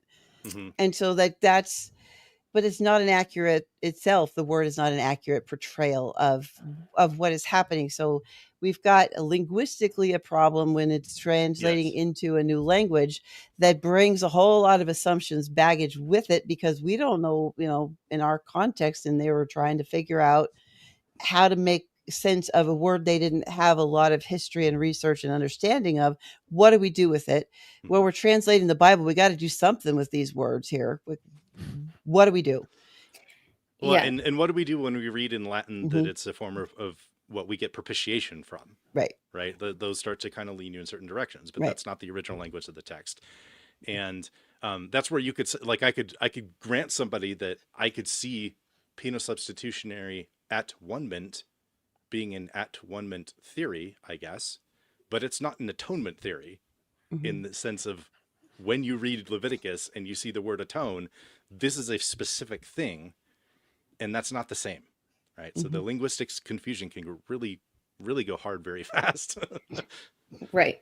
Yeah, I think, Tyndale creates this word. It's a new word, a neologism, and almost every theological term or doctrine is either Greek or Latin prior to this, so you have like the doctrine of the incarnation, or you have soteriology or theology, like all those Greek words, right? Well, this is the only one that is a doctrine of atonement, which is an English word. And it's because Tyndale is trying to figure out what to do with this Hebrew word in the Old Testament. And also he's like, it's got to figure out, fit into some of these concepts I'm seeing in the New Testament. So he creates this word. But so then we try to retroject the fathers and everybody who come before into these quote unquote models of atonement to see how they fit or don't fit with whatever we think is happening in Leviticus, because this word's kind of obscuring what's actually happening in Leviticus. And so it becomes really confusing. So then you're like, well, this father seems to have this model of atonement, and this father seems to have this model of atonement. And it's really just not even a helpful way to look back at history, because they have a profound sense of sacred space and ritual actions towards a deity. And we might have lost some of those. I would say we have a higher concept of desacralized space. Like, we still have this idea, like if you are buying a house, they have to disclose if someone has passed away there, right? Because that space is somewhat, or has been, if a murder has taken place there, that place has been desacralized in some way by the blood, by the death, right? So we have a higher sense of that still in our culture today, but we've just been so far removed from that. But that was something that they innately understood in pagan cultures, of how to approach a deity in a temple and what a deity required, and this concept of holiness being attached to places and things. And that's something we've kind of lost, is holiness attached to places and things, and that we're trying to recover. And that word atonement in English doesn't really capture that. Should we quickly talk about Right. what so the word that Tyndale made up at one meant? He literally made up that word, and he in his brain it was two things becoming one. So God and a human becoming at one again. But that doesn't work when atonement is made for an altar or a tent, because you don't want to be at one with a tent. Right. Yeah, I think that's important to think about, and that actually isn't the way that the word is used in Hebrew, because that might be the result of atonement, and the Hebrew word is kapor. But that's not what the word actually means. That might be, the priest makes atonement. Perhaps they have become at one with God, but that's not what the priest is making. Yeah.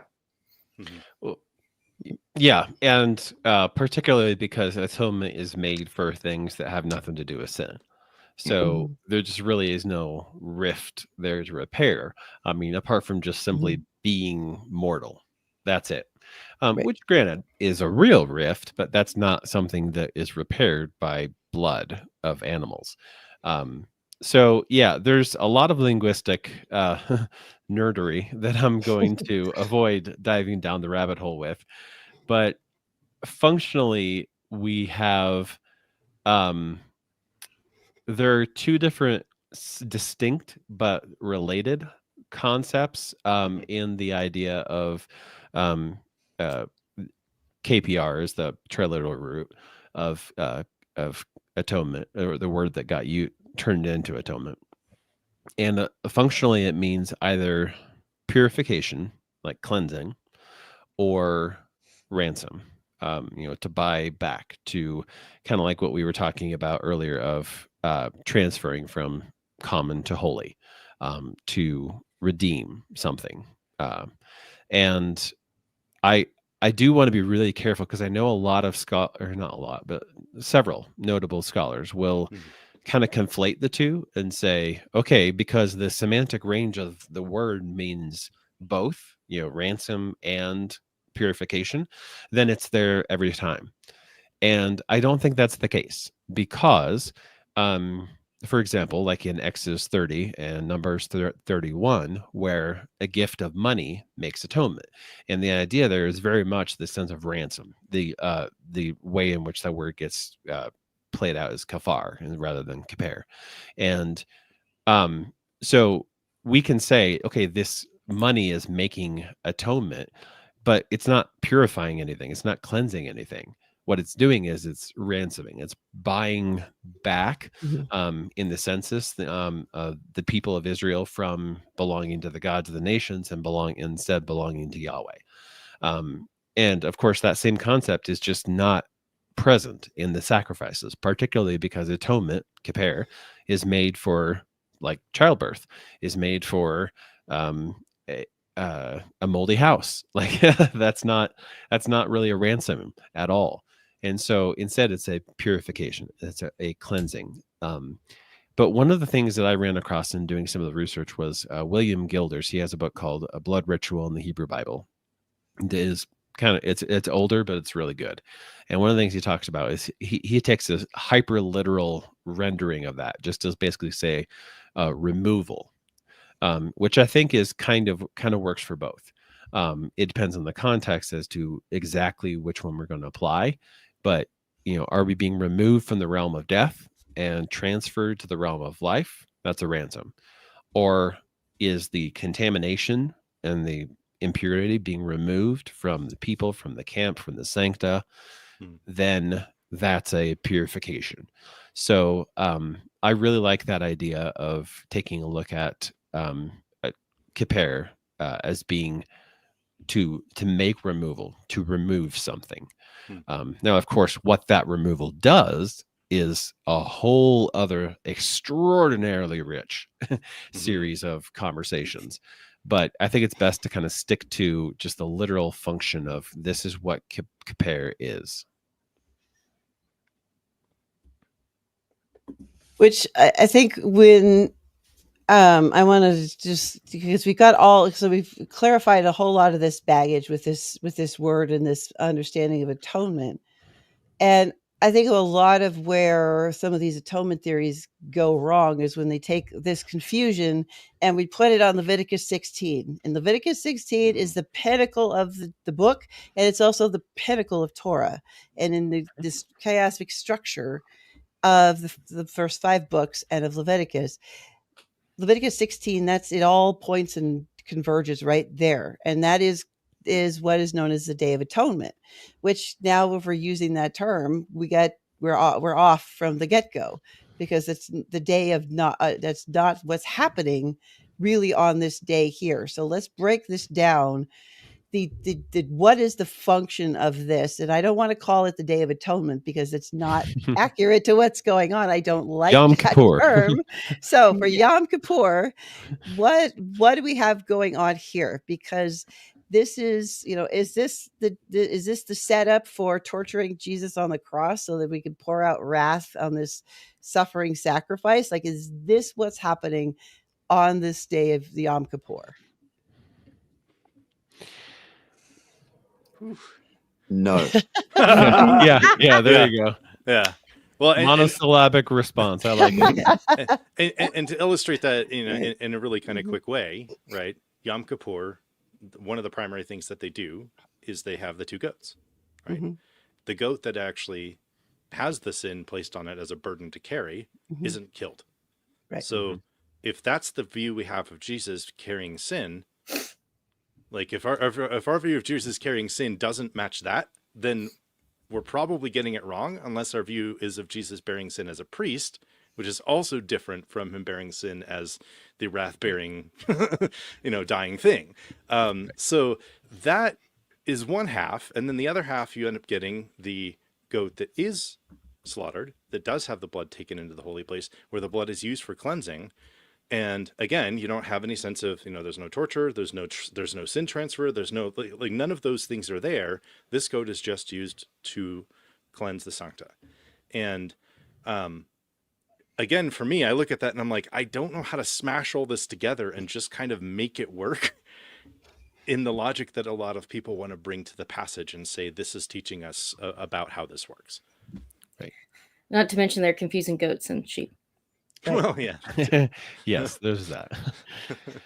Yeah. And I mean, I don't want to get super detailed into the weeds. So I'll just kind of take a very high level run at the sequence of things. But essentially, in the day of it, in Yom Kippur, there is, first of all, that ritual of preparation where the high priest has to put on linen garments. He has to make a chatat, which is a purification offering for himself and for his house. And then he has to put some incense out to cover, to kind of obscure the Kaporeth, which is the lid on the Ark of the Covenant. And then there are those, and then after that ritual preparation, then there's a ritual of purification. Immediately after that, there's a goat for Yahweh that is designated by lot, is then slaughtered, and then the blood is brought inside, to all the way inside, which is the only time that anyone is ever allowed to go in there. And then it's sprinkled 7 times, and then on the way out, it's like everything on the way out gets cleansed on the way out of the temp, all the way back to the altar. And then once that happens, then there's a ritual of purgation. So we have preparation, purification, then purgation. And that last one is the goat for Azazel, where there's that 2-hand press, the confession of the sins on the goat. And that's the only time that confession happens over the goat. It's the only time there's a double hand press. It's the only time that there is, the text says, and he will bear their iniquity. So like Sherman pointed out, like the animal that dies is not carrying sins at all. Only this one animal is. And so that goat for Azazel then carries the impurity, the contamination of that sin out into the wilderness. And so there's this directionality of like purification goes from the center, from the Holy of Holies, all the way back out to the altar. And then from there out into the wilderness where all of the stuff is sent away. And then of course, following that, yes, all the death force, all the death stuff. gets taken from the space where God is going to appear, and then gets sent out into the realm of Azazel, which is where it came from, where it belongs. And then, of course, after that, following that, there's a whole ritual of communion and cleansing where, the person who brings the goat has to be ritually purified because it's so impure that it contaminates even the handler. And then the priest has to burn a burnt offering as well as burn the remainder of the chatat, the goat for Yahweh. The refuse gets burned outside the camp, all these sorts of things. So there's definitely a sequence and a directionality to where that stuff goes. Yeah, and it's really important to note that goat goes out into the desert, which represents the realm of death and or the deity of death, depending on how you interpret Azazel. And then the people do not come to the tabernacle for this ritual. It is only done by the priest and like the high priest and someone named an Ish, and like a man. The man is the one who's the one who takes the goat out into the wilderness, which probably was done by a priest, but it is just very interesting that it's like, just get a man to do drew that. the short straw. Drew the short straw to do that. Right. And so again, it's like this is where, like, if we're trying to map sacrificial logic onto this, something like the harrowing of Hades is the closest that we come to this for Jesus. And I do think it's interesting that he's like a man when he does that. And that's the way by which he accesses the realm of Sheol, or the realm of Hades, the realm of the dead, is by becoming human, is the way that he has access to that. But then again, like I said, it's like that goat was not technically killed when being sent out to the desert or to the wilderness. And I want to back up to something that Spencer was talking about and clarify this point a little bit. So with the laying on of the hands and the transferring of the sin, is that goat become sin, or is this more of imagery of like a pack mule who's been weighted down with a whole bunch of guilt, and that guilt is transported by that goat back out where it belongs? So does the goat become the sin and guilt, or does it carrying it like a pack mule back where it goes? Shout out to my friend Troy, who came up with this analogy. I love it. It's like the goat for Azazel is acting like a garbage truck. So throughout the year, all of the garbage is accumulating in holy space, and like we said on our little quadrant here, that's a problem. So we got to be careful about that. And at some point, it gets removed. So the garbage bag gets scooped up, gets taken out to the garbage truck, the goat for Azazel, and then the garbage truck goes out to the landfill, out to the wilderness, which is where the realm of Azazel. And the way that he puts it, which I really like, is that it's basically like setting a bag of flaming poo on his doorstep and ringing it and running away and saying, "I believe this belongs to you." That was probably my sarcastic brain. Yes. Right. Yes. Yeah. So it's literally returning all of the condemnation and contamination that sin causes back to the place where it all started, and saying, and that thing becoming the condemnation of the evil spiritual forces. And so and now I'm wondering, because I'm thinking here, so Sherman, this is a kind of a question for you. So if Jesus is the second goat, that's a problem if he doesn't become sin, that has to have that wrath poured out on it. We've got another atonement. Yeah, if you want this to be the logical penal substitutionary atonement, it doesn't quite fit. Right. It's well, and it's there was something else. This quote in the middle, Spencer, that you have from Matthew Thiessen, and about the contact with Jesus being the Holy One of God causes a discharge of holiness to surge out of him, and that overpowers the source of impurity in the one touching Jesus. My question, if our idea is that Jesus actually becomes sin, right, becomes corrupted by sin, how does that happen when he's God and incorruptible? Like, kind of doesn't work.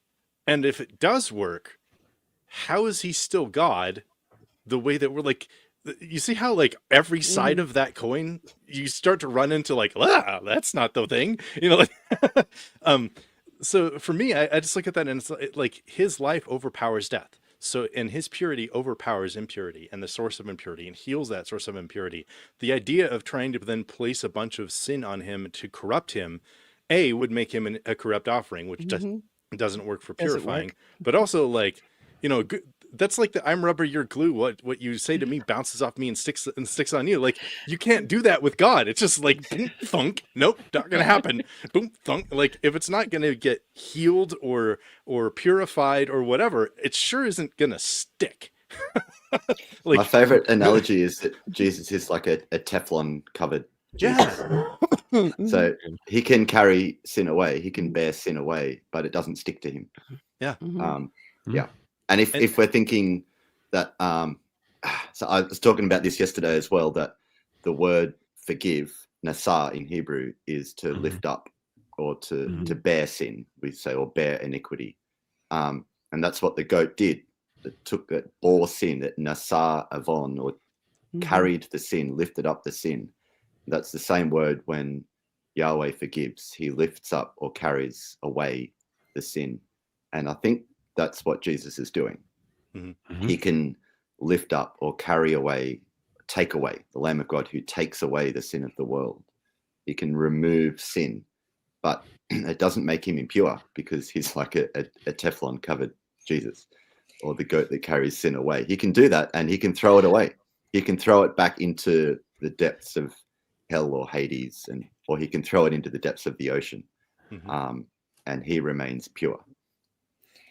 I personally just think this is kind of like a crazy view. Like, I don't know what people are doing with this English word bear, but they put so much work into that one word, as if so much weight, you might say. Yeah, so much weight into that one word. And it's like Phil was just saying, it means to lift, carry, take, So it's like, if God in Exodus 34:6-7, where he says he will nasa avon, he will forgive iniquity, transgression, and sin, right? He will do that. He will nasa avon. So if God in Exodus 34:6-7 is not ontologically becoming sin when he forgives the Israelites in Exodus 34 for, creating the golden calf, then Jesus is Yahweh and is doing that very thing. Right. So if Yahweh in Exodus 34 did not have to become sin in order to just forgive them and take out his wrath on himself in order to forgive them, which is what there are two ways that advocates of PSA will try to use that to say either, it's the Father and the Son. There's no division in the Trinity because it's the wrath that they both share. The Son is just bearing it. Or they try to say that the Son in his humanity bore the wrath of sin. So that's like a Timothy Keller move to say Jesus in his humanity did this, but in his divinity he did not. And then also a Nestorius move. Yes. And then Adam Johnson will say that it's the wrath that they all share. So it's Jesus bearing his own wrath. But it's like, yeah, you're right. If it's Jesus in his humanity that grants us life, like it's him becoming human, in which we have immortality. Right. So and he can't do that in his humanity separate from his divinity. That's not how the incarnation works. Like, So I don't know what they're trying to do with this English word bear, to where I just don't even use it to say like will bear sin. I just say he will carry, take, because they will. A lot of people just have, even if they're unintentionally, just because of how they've heard it, they have a lot of like ontological assumptions about that you just like become sin. And it opens up this other thing of a lot of Protestants will say that God can't come into contact with sin, or God can't stand in the presence of sin. But if the word forgive means to lift up, then he's kind of getting his hands dirty. He kind of is entering in and lifting off our sin. It's well, and that logic is getting it backwards, right? We're the ones that can't safely be in God's presence when we're corrupted too much. Right? Where were Cain and Abel offering their sacrifices? It was in the presence of God. And God literally said sin is crouching at your door. Like he's saying, I'm in the presence of sin right now. And he's talking to them. You better check yourself before you wreck yourself, and things like, I'll wreck myself. I like that. Oh, just to piggyback off of your Piggyback. yeah, yes. Are you sure it's not a goatee back? Goatee back. Piggyback. I want my piggyback. Anyway, so to piggyback off of what you were saying, Courtney, about bear, yeah, like I'm looking at a couple of different passages in particular that use that language, like for instance, Mhm. 1 Peter 2, when Mhm. it talks of, he himself bore our sins in his body on the tree, and then he goes and quotes Isaiah 53, by his stripes you were healed. And of course, the context of that passage is Peter saying to slaves who are enduring unjust beatings at the hands of cruel masters. Mhm. So again, this is not sacrificial context like we've been discussing all throughout here about Leviticus and about the Levitical sacrifices and the sacrifices of atonement. The chatat animal, the asham animal, none of these are enduring unjust beatings. They are in fact enduring no suffering whatsoever. So in fact, or at least as the minimal amount. So in fact, what's happening there is when he's talking about Jesus bearing our sins in his body on the tree, he's talking about him being the goat for Azazel, of him and or the priest, taking the responsibility, shouldering the load that our sins have caused, and taking it out into the wilderness to to surrender himself up to the authority of the dark forces of sin and sinful men, and allowing them to beat him up, to cause suffering, to treat him, to give him a martyr's death. And that is the aspect of bearing iniquity, of bearing sin, that happens because it is only those two figures, the priest and the goat for Azazel, Mhm. that are Mhm. said to be the ones who Nasa avon. But then the exact same, but less people think, well, this is still about death. Like, again, why are you parsing this out and doing mental gymnastics? Okay, let's go to Matthew 8, when he, in his life, Yeah. is going, he heals Peter's mother-in-law, and he casts out demons and heals people from the sick. And Matthew says, and in this way, the words of Isaiah were fulfilled. He himself Mhm. bore, nasa, our infirmities and carried our diseases. So Jesus is not becoming diseased. He is taking on our mortal Mhm. flesh, but he's not becoming sin in the sense of legal imputed guilt, nor is he becoming disease in the sense of becoming himself pockmarked and oozing pus or anything like that. Mhm. Nor is, and again, the context here is casting out demons. Are we to say from this that because he bore our iniquities and carried our diseases, that the demons went into Jesus instead of us? Like this is Oh, wow, this is yeah. the level of ridiculous Uh-huh. that it goes to. And I want to avoid just like dunking on people, because Mhm. frankly, Right. I'm coming at this from my own perspective, where I did this, where my wife told me that we were going to have a baby, and I was super thrilled. And then I realized that I'm going to be responsible for her spiritual formation, and there's so much I don't know. And I started really actually reading Leviticus, because I had this terrifying image in my head of her saying, "Daddy, why did Jesus have to die?" And I go, and so I wanted to answer the question. And so I Mhm. started reading Leviticus carefully, closely, intentionally. And I realized I know nothing. And this is somebody who grew up Mhm. doing Bible quizzing all the time growing up, who grew up reading voraciously, reading the Bible. I probably have read it like half a dozen times by that time already. This is not somebody, like I was definitely not a low tier Christian in terms of biblical knowledge. And I had no idea. And so for me, this is very much like, I'm not trying to dunk on people and say, oh, you silly people who think about PSA. I'm like, this is complicated. This is meat. This is not Mhm. milk. Mhm. And unfortunately, so much what we get from the pulpit is milk, milk drenched Mhm. with blood.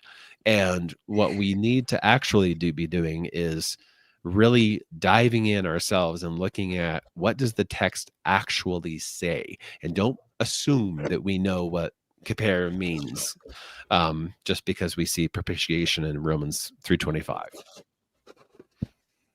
Yeah, I think Should- we've all been I- there. I We've imagine been in there's- these systems before, Yeah. and like, we were Oh. proponents of it, so it's not like we're. Yep. It's easy to make jokes basically at our own expense at this point in time. Yeah, frankly, it That's is. true, Yeah. yeah. Mhm. Go ahead, Phil. I was going to say, I imagine there's someone out there saying, what about the verse, he who knew no sin became sin? Hmm. Do we want to just quickly, because Mhm. we've been saying over and Mhm. over, no, Jesus didn't actually become sin, but the Bible says Jesus became sin. So there's two things in play there. One is that the word for sin, and this also happens in Romans 8:3, also applies for a sin offering, and which honestly is the exact same thing that happens in Leviticus. We talked about Hebrew. how yes, thank you. Yeah, in Hebrew, we talked about how the word for sin offering, quote unquote, sin offering, is chatat, which is the exact same word for sin. So it's like when they chatat, they are to bring a chatat. um, and so there's a linguistic potential to read that as he who knew no sin, namely he who is blameless, became an offering for sin. So again, there we have that need for blameless, pure, unblemished sacrifice. That wouldn't be unusual at Mhm. all in the context of Leviticus. And it would also be worth pointing out that if that were true, it would not mean that he, as an offering for sin, got guilt imputed to him and died in our place, because that's not what happens to the chatat or the hamartia, as it is in Greek. So that's one way of reading it. Mhm. The other way of reading it is the way the majority of the church fathers read it, which is they consistently pair up became curse, became sin, became flesh, all of those kind of that cluster of um, ontological, not changes, but assumptions. That's the word I'm looking for. Like that which is not assumed is not healed, is the dictum from Gregory of Nazianzus. So the idea there is less that he became sin, like he was legally treated as a sinner and was punished as such. It's more like he took on our fallen condition. He In the entered likeness of sinful flesh. Yes, Mhm. yes. Yeah. He was born as a Mhm. woman born of a woman under the law. He became a curse for us in the sense that, like, he entered into the Israelite community that was still under the curse of exile. He, like you said, in the likeness of sinful flesh, or Mhm. like in Philippians 2:7, he became a slave, or came in the form of a slave.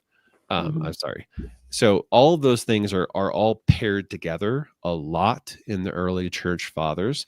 So I see potential for reading this 2 Corinthians 5:21. That's the one you cited, in either of those two ways, and neither of them are PSA friendly. And I just want to highlight my favorite biblical studies book of all time. This is John Levinson's Resurrection and the Restoration of Israel. John Levinson. And he does exactly what the church fathers, like what Spencer was just talking about with the church fathers there. And he shows that there is this parallel, especially if you're looking through the Psalms and all of this, that sin, like someone being a sinner, like a wicked person, is in many ways compared to someone having a disease, that in all ways that they are expressing mortality or death. Mhm.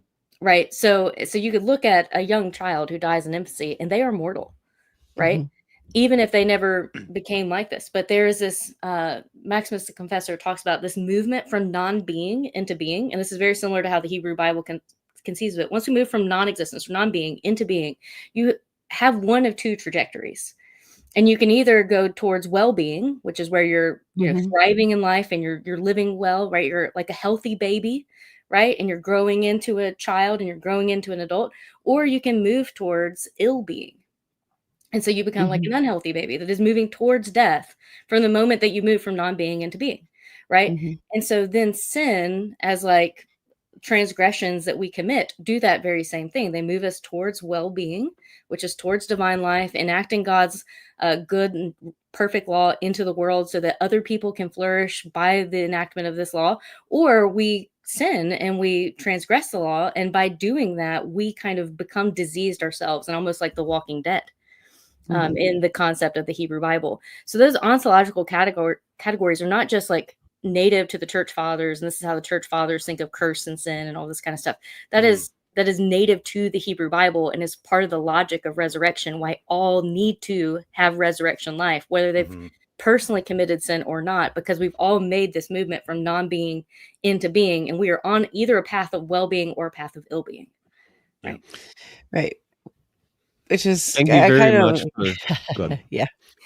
But this kind of where I was wanting to head here. So I was like, one more time, just kind of thinking, like, rethinking this and maybe a better way to phrase that, taking that baggage off, because calling that the day of renewal, because that's what that day was for Israel. It was an annual reset. We clear out the debt of sin that we've, the taint, the weight, all of that is accumulated all year long.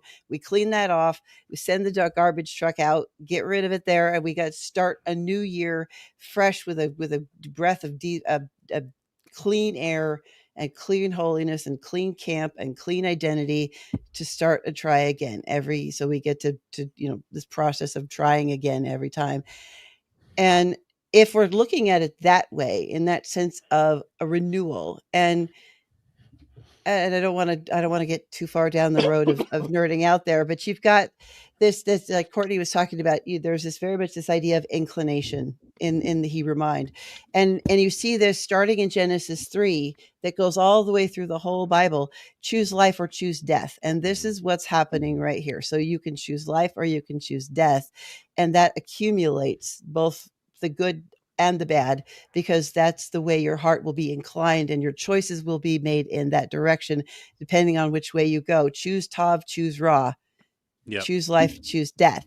So, but and if you're thinking about it that way, and this idea of sin being like an illness or a malady that needs treated, and this idea of inclination of choosing life or choosing death, does this make this whole process of what's happening here with, for lack of a better word, some of these atonement theories, like which of these models is going to fit best? Is this a forensic thing or is this an ontological? We kind of started down that road, but I really kind of want to focus in on, because it matters. Is this a forensic process, or is this the renewal of an ontological reality? Like, which way are we going here?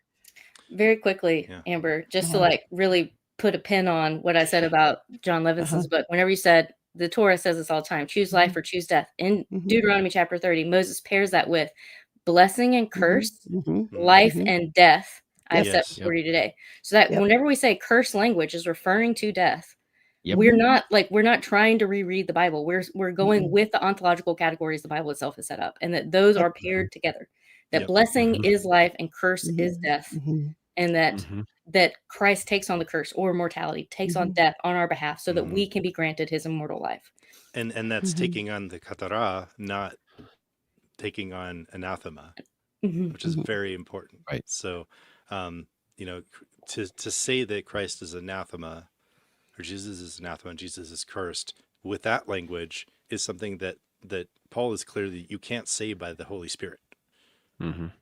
So we should be very careful in saying some of the things that some people have said about what it means that Christ became a curse, and be very clear about what we are saying. And, to say, okay, Jesus took on, being crucified, took on death, like that is connected into that curse, language, but it's not like, it's like you wouldn't want to hypothetically say that God said, "God damn you" to his son. Hypothetically, to say someone said that. Like a person that I could name right now. Yes. No, I would not want to do that. No. And that's, it's different to say that, like, we understand the relationship that life and death and blessing and curse have with all of these things in the scriptures, and that Jesus took on the worst of these things. And it's, and then different to say, and that includes God cursing his son, which then the more you think about that again, it's like, hey, how do you damn one of the members of the Trinity?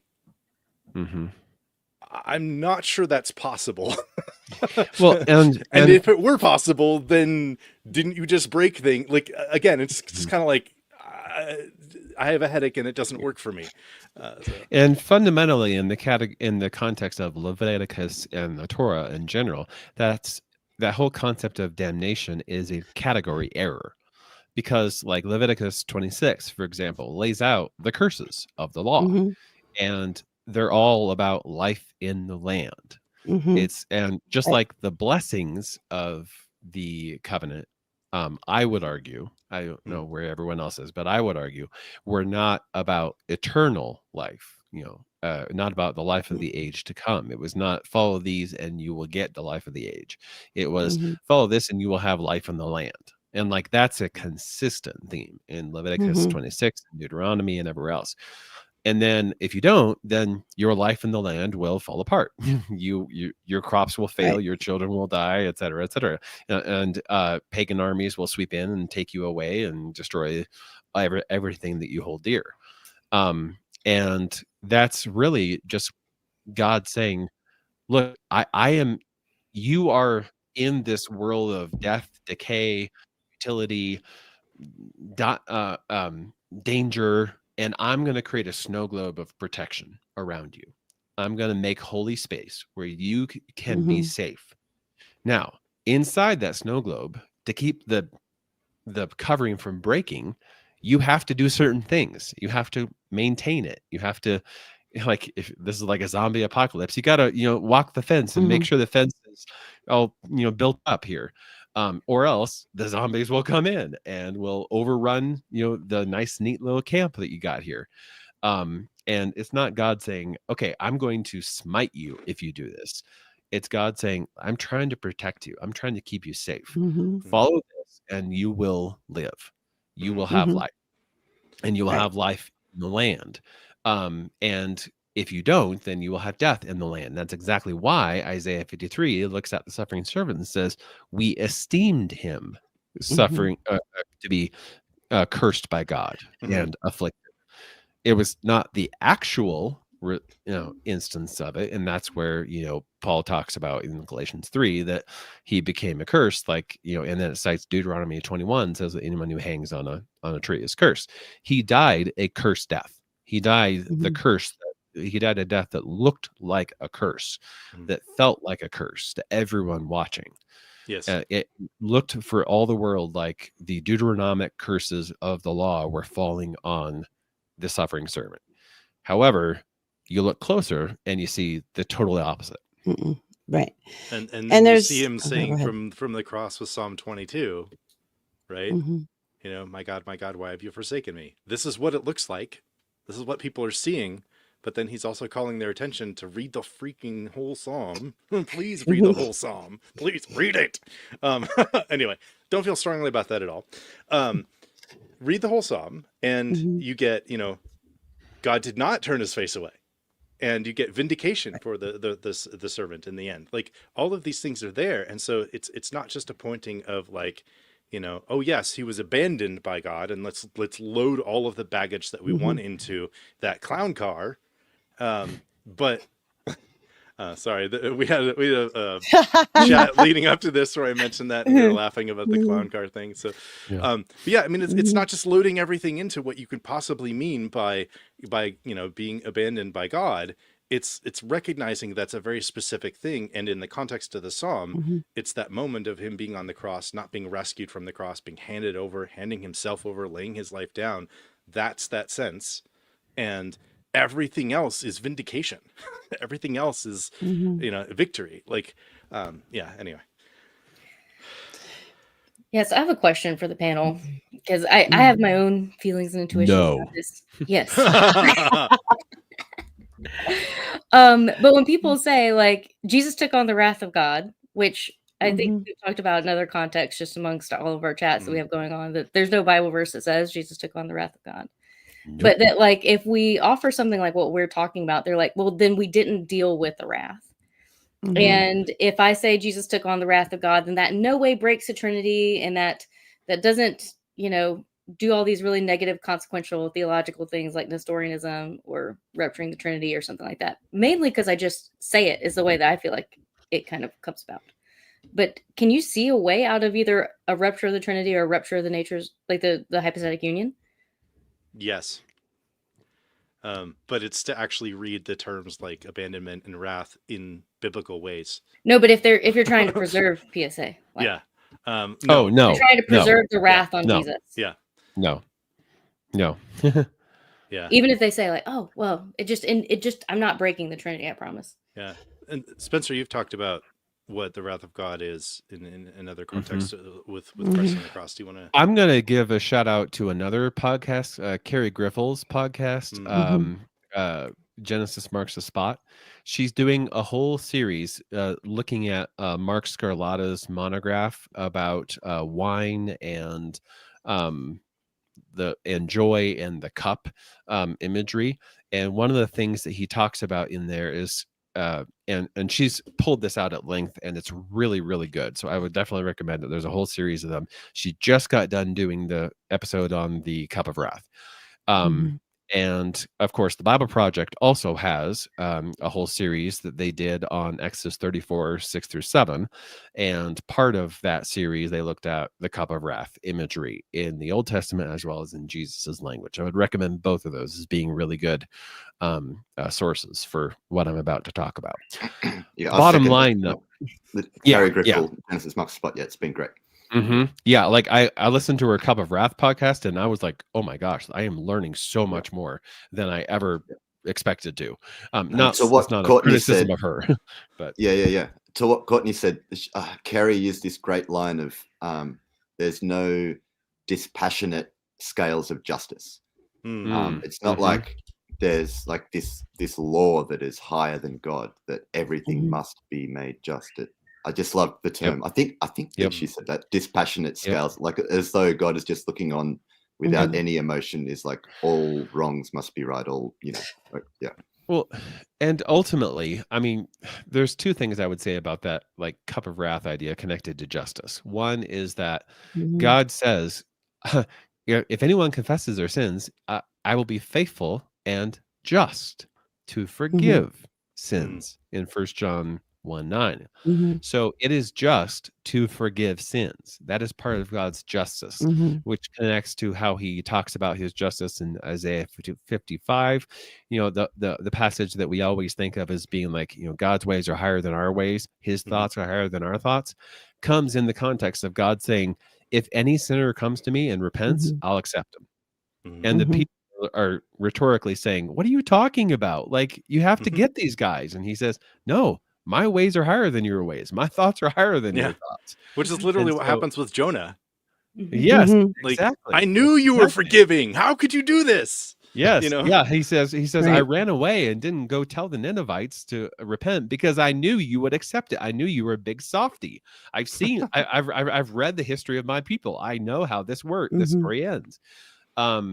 And so again, there's that, I think we walk into the idea of justice in wrath with like preconceptions in our head.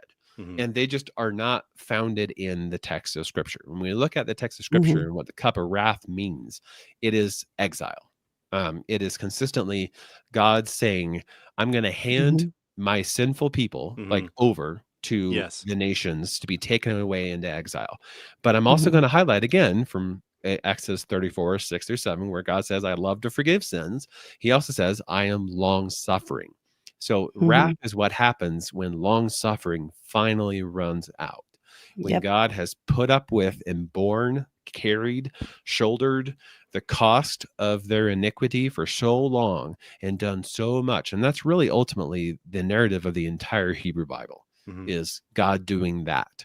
And finally, at the end in 2 Chronicles, where we see that run out. And God finally says, nope, I have to let you go. I have to release you, pull back that curtain of protection.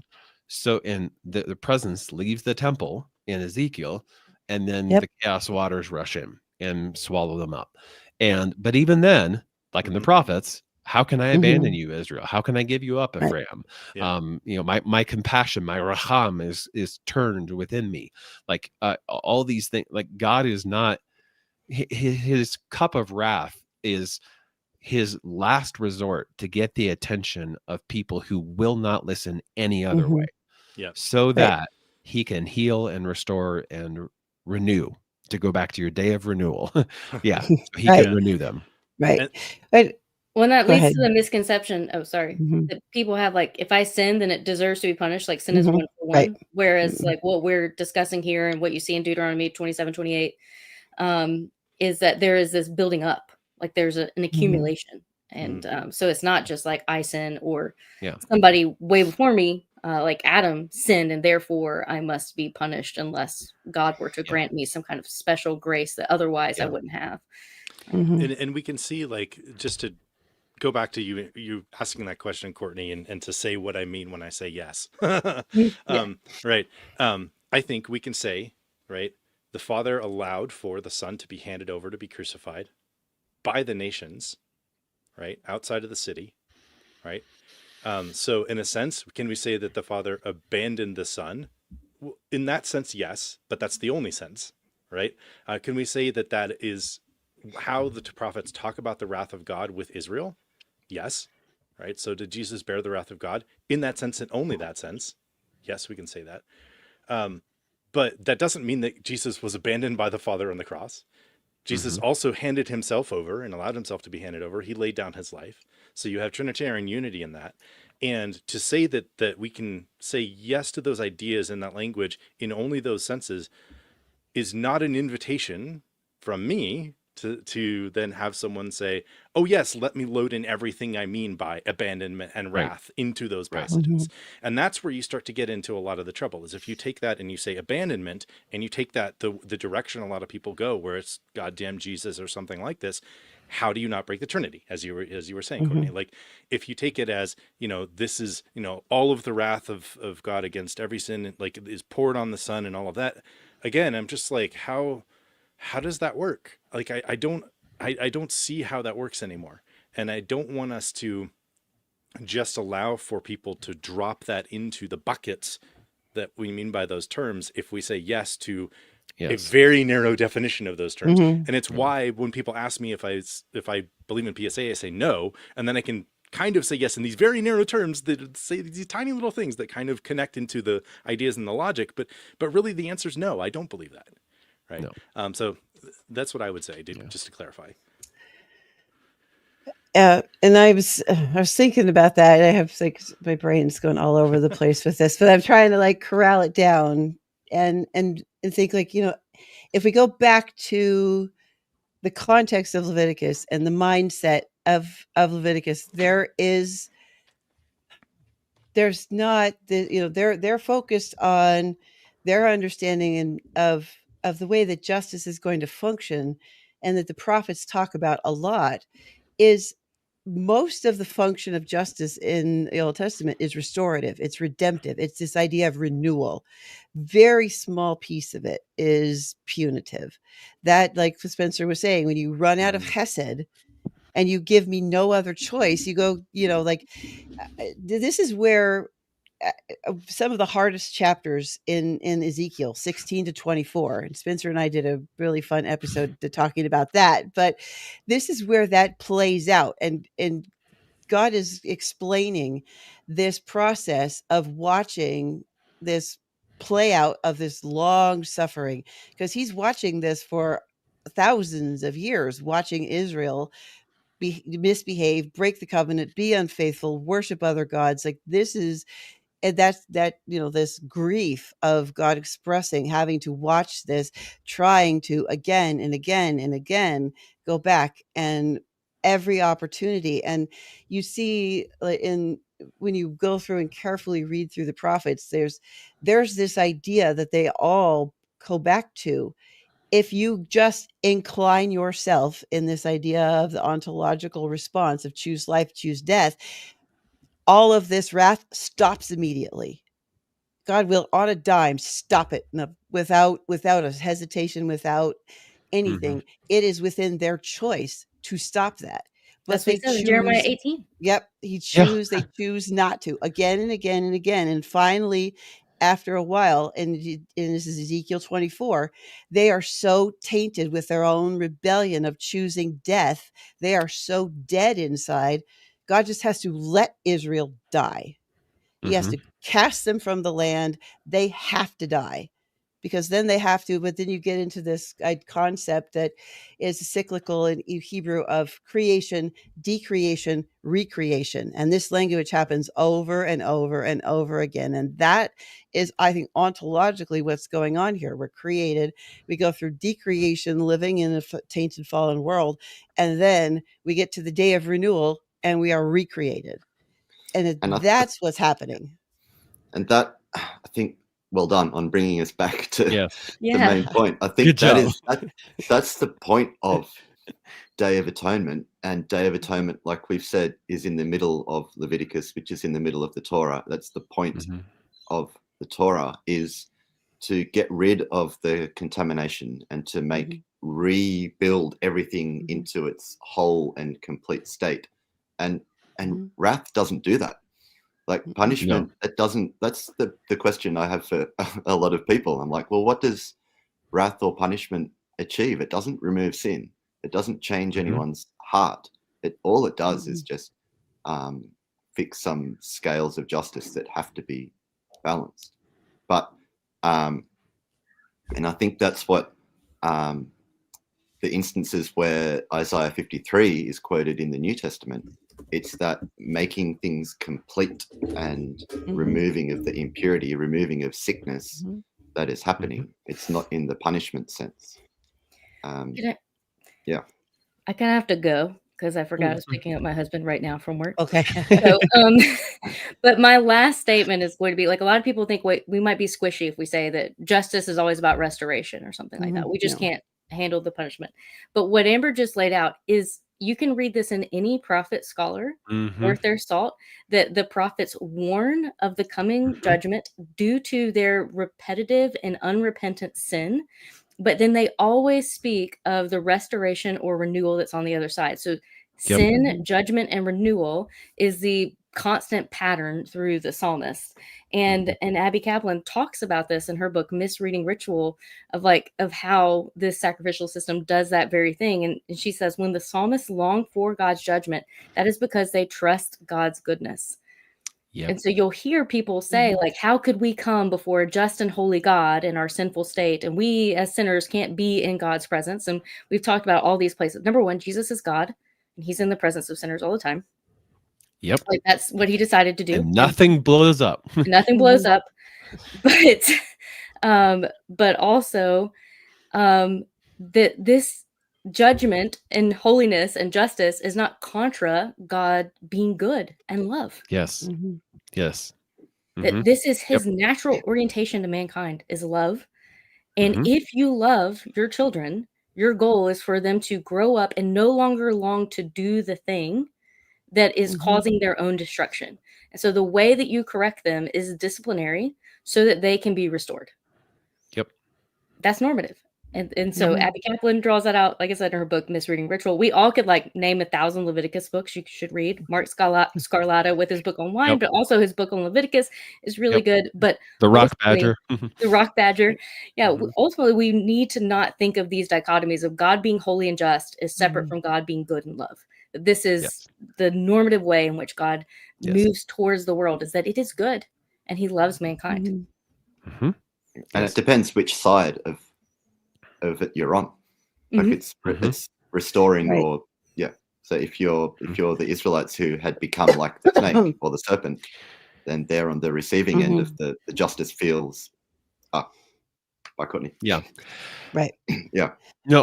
I was going to highlight that one of the other motifs in the prophets that gets used for exile along with the cup of wrath is the idea of refiner's fire, of like of the lump being put into the crucible, and then all the dross, all the gunk being burned away and melted, and what remains is whatever God created at the center.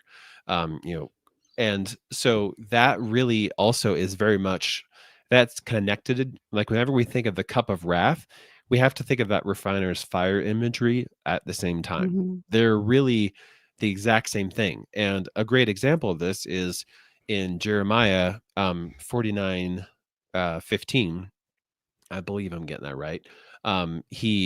He's giving a prophetic message to Edom, and he says, if the people who did not deserve to drink the cup had to drink it, don't you think you're going to have to drink the cup too? So this idea Mhm. of cup of wrath is not like you have done wrong, you deserve to be punished, I will punish you. It's a sense of God saying, as a corporate body, the whole nation, not every individual in the nation, but the whole nation has gone astray. And I have done everything possible to get them to pay attention to me. They won't. So Mhm. they're going to drink the cup. That means that some people who shouldn't drink it, who don't deserve to drink it because they've been faithful, they will still drink it. But that will act like a refiner's fire for them. Like those who come out on the other side of the cup of wrath, the fire, will have their impurities purged. They will be cleansed. It's almost like the process of judgment itself reveals who is just, Mhm. because who is righteous, because that process shows, just like Jesus said with the light and darkness in John 3, this is the judgment I bring. Whoever loves the light, I'm just the light. Whoever loves the light will come running to me. Whoever doesn't will run away. And it's very much that same kind of sense of judgment and justice in the biblical text, is very much this revealing of an internal state, rather than like, okay, let me balance the Mhm. ledger, figure out how many you've committed, how many demerits you've committed, how many merits you've committed, or someone else has committed on your behalf.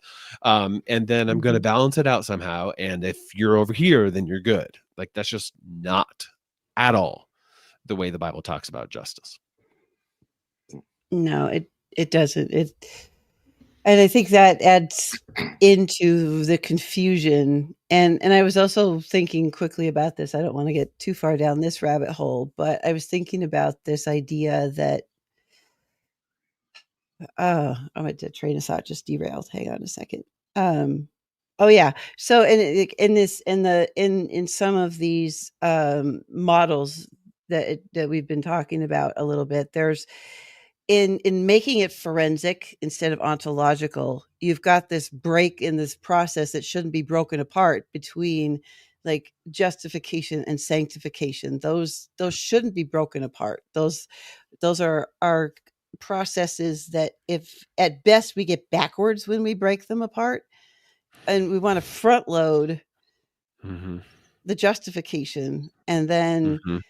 but that's not the way the Old Testament would understand those concepts. It would be, if it's just this idea of finishing well, and Yes. if you finish well, it's the blessings and curses thing. If you finish well, you are dwelling with Yahweh. You get all of these, the blessings of the covenant, the blessings of the promise, but they are magnified in infinitine, to infinity. There we go. I'm having Mhm. trouble with that word. But if you don't, then you choose, you choose life, you choose that, and you don't finish well, so you're not with the people of God, and that's where the choice of wrath sits, because you're choosing death, because death is the choice. Wrath is the choice of death. So, Yeah. it goes back to the blessings and curses, staying in, dwelling with, because the prophets are also wrestling with, and the New Testament in its own way is wrestling with the same question. Who are the people of God that get to dwell with Yahweh? And the answer in the New Testament is, it is those in Christ who dwell with God, who you stay in Mhm. relationship with Christ. That's who the people of God are. That's a whole lot of what Paul is talking about in most all of his books. The people of God are the ones who stay in unity with the message of the gospel, which is Christ. Christ is everything. Christ Yep. is the focus. And so, like, I think backing up and stepping out of the forensic understanding of the mechanics of the process, because it's not a car manual. We're not trying to fix an engine. This is dealing with people. People are messy. Life is messy. And this is is God's way of saying, here's the way to incline your ontological self to dwell with me or not. But it's Circumcise your hearts. right. It is your choice. Ultimately, it is your choice. So we got some free will going on here too. Yep.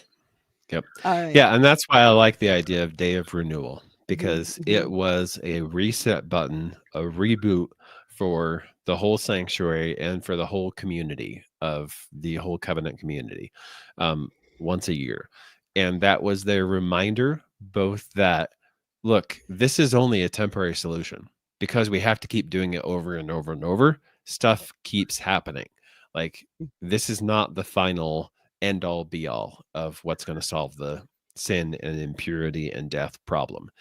But it still was very valuable and very useful. And it Mhm. was that renewal every single year of the whole people to be Mhm. able to feel connected to God again, to be able to feel connected to each other, to be able to make repentance, both vertically and horizontally. And in that way, then the sancta was purified and God could dwell with his people for another year. And that's not because he's like, ooh, sin stuff, I got to get rid of this. It's more like he's just saying, look, if you keep doing this, then you will Mhm. bring destruction on yourself. Like you will have chosen death. Several church fathers say that, like, all sin is the death of the soul. Mhm. And that when, or like Jesus says, when anyone who sins is a slave to sin, which death, slavery, very, very similar metaphors there. And at the end of the day, that's really what that Day of Renewal is all about, is resetting the entire cosmos, with Jesus as the eschatological Day of Atonement. But again, in the heavenly places, not on the cross. Mhm. Right. So I think, to sum it up, Day of Renewal and looking at this process of how do we stay in relationship dwelling with God in this context, not only of Leviticus, but that's we're gonna do a whole nother episode that's all about Jesus is Leviticus. We'll get to that. And that's gonna be really fun. But as a sneak peek of a little bit of that, I just kind of want to hear you guys' thoughts summing up. If Leviticus is the renewal to dwell, and Christ is the vehicle in the New Testament, like, how does that change how we should have these conversations and even interact ourselves in our relationships with God? Like, if that makes any sense. Like, it's kind of a big question, but For me, I always go to Peter's vision. I always go to Peter's vision, and how God tells him, "Don't call unclean what I have made clean," and mhm, by that he means all of humanity. So then he goes to some unclean people's house and eats with them, because they're not unclean anymore; they're clean. And so couple that with God's promise to purify our hearts and give us a clean heart.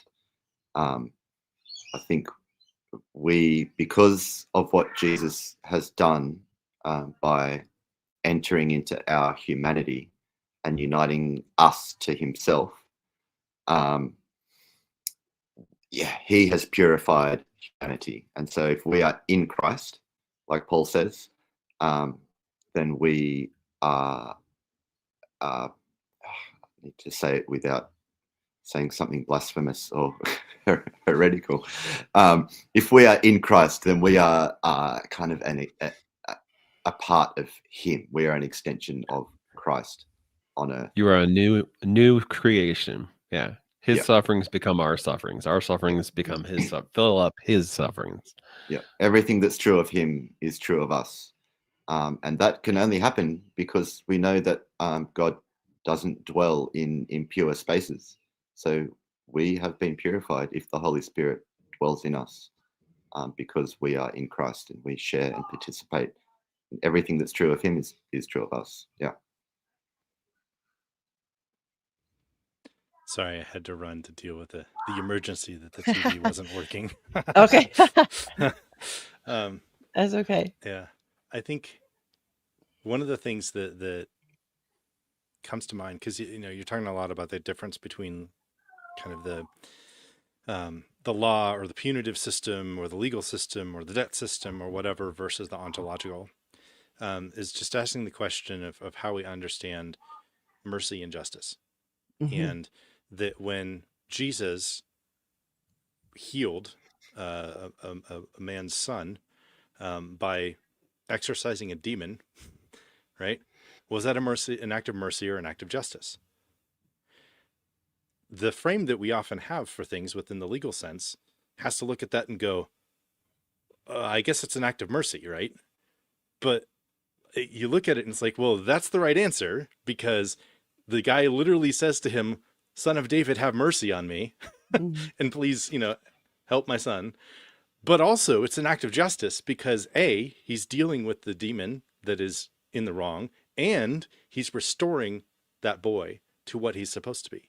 So the idea that we can just atomize these things and then say, well, mercy and justice are always opposed to each other within this particular framework, it doesn't work biblically. And I think when we realize things like that, and then we encounter what it means for Jesus to meet people in the Gospels, and we think about what it means for us to meet Christ ourselves, that's just, it's a whole different ballgame than just like a math sheet. It's not accounting. Mhm. It's not punishment. It's like God showing up for us. And that, it changes the game. It really does. Mhm. It really does. And, what does it mean to be able to choose not just life, but like life eternal? Like, Mhm. that's beyond what we even generally come to expect. And so, I just think the arrival of the justice and the mercy of God in the person of Christ is incredible. And that should rewire how we even approach life. Yep. Right. Yep. Spencer?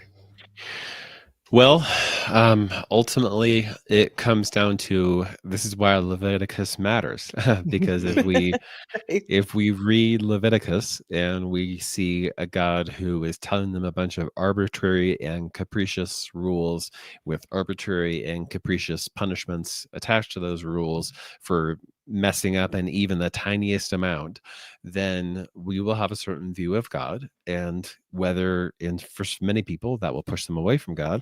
For the rest of Mhm. us, we will become like what we worship.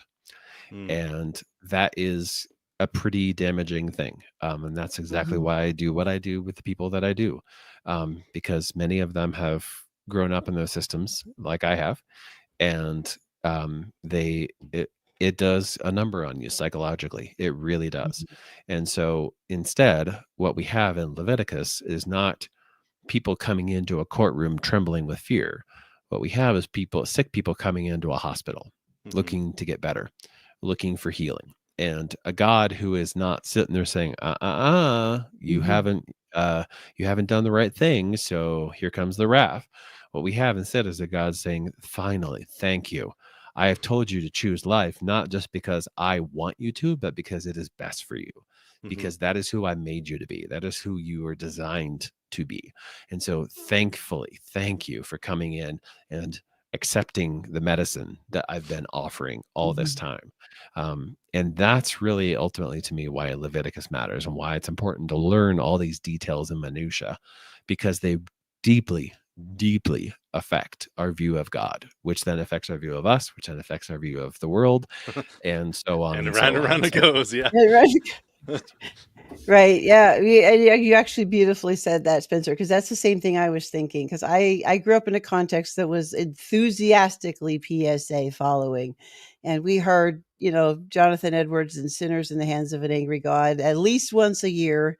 It was a fantastic, So it just, to take it out of that kind of broken forensic mishmash that doesn't really work and put this more into an ontological framework that is this, you approach it to where I'm not, hateful, and God doesn't hate me, and he's not ready to smite me with his wrath.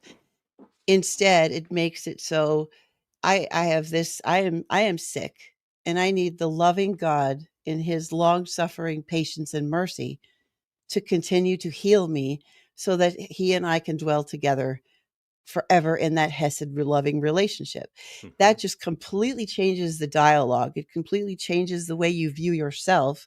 It completely changes the way that it is. So it takes it from inclining to choose raw and choose death because God hates me, so why should I choose life anyway? To making it to where we incline ourselves to that choosing of life, the choosing of Tav, like in embracing that renewal that comes from healing and from getting that help and that renewal and that medicine and that treatment and that loving care that Christ comes in the incarnation as the good shepherd to give us and to show us this is how God wants to interact with us. It could really can I think heal a lot of damaged thinking and theology that a lot of people are kind of come out of. And that I think is why Leviticus matters so much, because when you understand it's about cleansing contamination and not about punishing inherently broken badness, that really matters a lot. And it can really impact people. So wow. So we are coming up at 2 hours and 40 minutes. This has been so much fun. So I'm going to let you guys have one last word, and then one more time, everybody go get Phil's book when we're done. If you don't have it, go Yes. get it, because it is awesome. It is Yep. amazing. And I don't mine have my over there. Kindle, or else I'd hold it up too. Oh, yeah. Here's mine. I got mine too. Okay. Yeah. It is a great book. But yeah, so just kind of like your final closing thought on this, and then where can people go find you if they want to check out some more of your content or interact with you a little bit, and then I will close us down at the end. Well, I have to head out to work, Mhm. so I'm just gonna say my final thought is buy Phil's book. Yeah, you can find it on Amazon. Or on Whitfin Stock, and that's probably the Yep. best place to go to is Whitfin Stock, and get it there. But then also, if anyone wants to look into some more of the stuff that I have, my podcast is Drama Informed Church Kid. It's on all the major platforms. But the handle on X and on YouTube Links are is underneath. at Church Kid Pod. And that's me. And so thanks so much, guys. I really appreciate, and gals, I really appreciate it. And I will talk to you later. Thank you, Spencer. Oh, it's always a pleasure. All right, Phil. After we buy Phil's book, we're gonna go. Yeah. I don't know that I have any other closing thoughts. You guys have summed it up really well. Yeah, it's been super fun chat. And thanks for all the nice things that everyone's saying about the book. It's been received really well. It's even some of the stuff people have said about it has brought me to tears. So it's really, really special. So yeah, I'm looking forward to part 3 of this. And you more also Jesus. have a YouTube channel. Yes. Yeah, you can up to Leviticus chapter 8. If I can get to it this week, there'll be a video on Leviticus 8. But yeah, I've been going all the way through Leviticus, doing 3-minute videos or so on YouTube. Leviticus is fun. So yeah, you can see me there. That's the main place I interact, there, and YouTube and Facebook. Nice. All right, Josh. Closing thoughts. Buy Phil's book. Right. Yeah. So I have a podcast on the gospel called Tending Our Nets. Did about 50 episodes of that a few years back. I am working on another season, so that should be launching pretty soon here. I've had to completely redo my whole setup and process, and that's going to make it way easier. So I'm excited for that. Sam is asking, when are the rest of you writing books? I think he's a plant in the chat because he knows I'm working on a book. So yeah, I'm slowly but surely working on a book on essentially Romans 8 through 11. And trying to reapproach Romans 9 and recognizing that you have to do a lot of detail work around the context of that to get there. That doesn't mean I won't be looking at Romans as a whole, but recognizing that I'm not the kind of person that can write a book on Romans as a whole without a PhD that anyone would care to read. But if I can focus a little bit more narrowly on the bulk of what I'm looking at, and then bring that into the context of the book as a whole, I think it's going to be really helpful for people. There is a conference the Two Trees podcast is putting on that I'm one of the speakers for.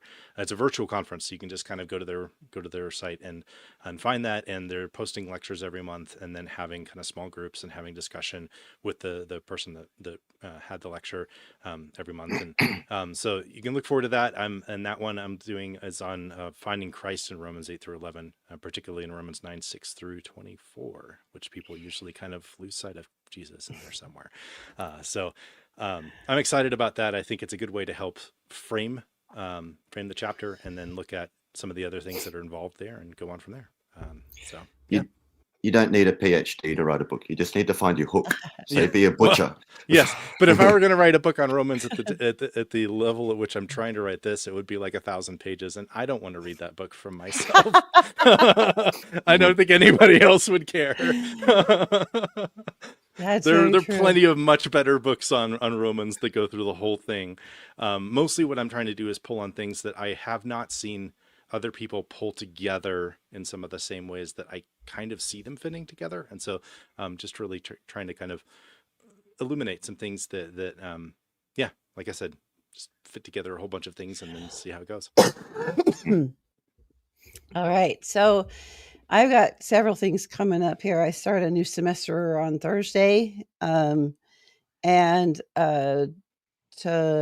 is today? Today is Monday. So Wednesday, we've got some stuff going on, Hebrew Bible Breakdown over on Faith on Altars. You can find Courtney and I over there.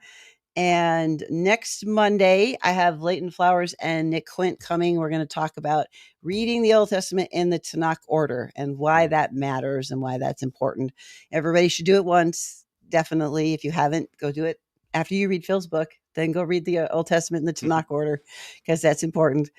And then Sam, yes, I will also be working on a book, but first it's going to be called my thesis, and then I will probably end up she's doing it in the proper academic order. Yeah, I'm going to probably turn that into a book, and but that'll be, and then it'll be the bigger opus, which is going to turn into my dissertation. Hopefully, we'll see. That's still pending, but. And then we're going to be, I'll be, when I get back from my trip, starting to work on launching a series, walking through the Apocrypha. So we're going to go and look what's in it. So we're going to kind of not say that it should be or shouldn't be in the Bible. Does it set you on fire if you read it? That's right. Is it going to set you on fire if you read this book? So we're going to know what's in there, because it does get, alluded to the early, the gospel writers would have read those books right there. Yes, those two. So even more. Right. So I'm going to just kind of buzz through just a big, just an overview of basically, Maccabees is about this, and Judith is about this, and Tobit's about this, and pull out some cool, fun pieces of it so people can at least be familiar with it. If you're too scared to read it because you might eternally combust, then you'll at least know what is in those books. Well, there are some great sacrifice stories in there as well. Yeah. In the exhibits of Daniel and Tobit. Yep. Yeah. Tobit's hilarious. I just, you would never forget your anniversary if you remember every time you smell burning fish. I just love, that's hilarious. Anyway. I remember when a guy in like the apartment building that I was in college would cook fish every once in a while, and you could smell it the whole. Anyway. All right, you guys, thanks for joining me. This was a lot of fun. Part 3 will be coming out when we can get it scheduled. I don't know when that's going to be, but there's going to be at least 2 more parts, maybe 3, depending on how geeky you're going to pull in Nathan Jacobs and do it. 1 of 2, 2 of 3, 3 of 5. That actually happened with my Torah series, that we still have 1 more to go on that one too. It was a 3-part series that turned into a 4-part series, and now it's a 5-part series. So we're just so I don't, it's a goal, but we may not hit it. We may it may take us more. Who knows? We have so much fun that we got plenty to talk about in Leviticus. So we got a whole bunch more. The next episode is going to be Passover, and we are going to talk about Passover. And Phil and I are going to be doing an episode talking about the word Passover and how that works. And so that'll be fun too. So we'll try to sandwich that in before we get to the Leviticus episode, but who knows? I don't know with the scheduling. So, but thank you everybody who stuck with us this far. We have had a blast. It has been so much fun having everybody engage in the chat and people who come in and out. We've really enjoyed this conversation, and I just hope that you all go and have an absolutely fantastic week. And around here, we always try to say that we are on a journey to dwell more deeply with God every single day. So go and be blessed, everyone.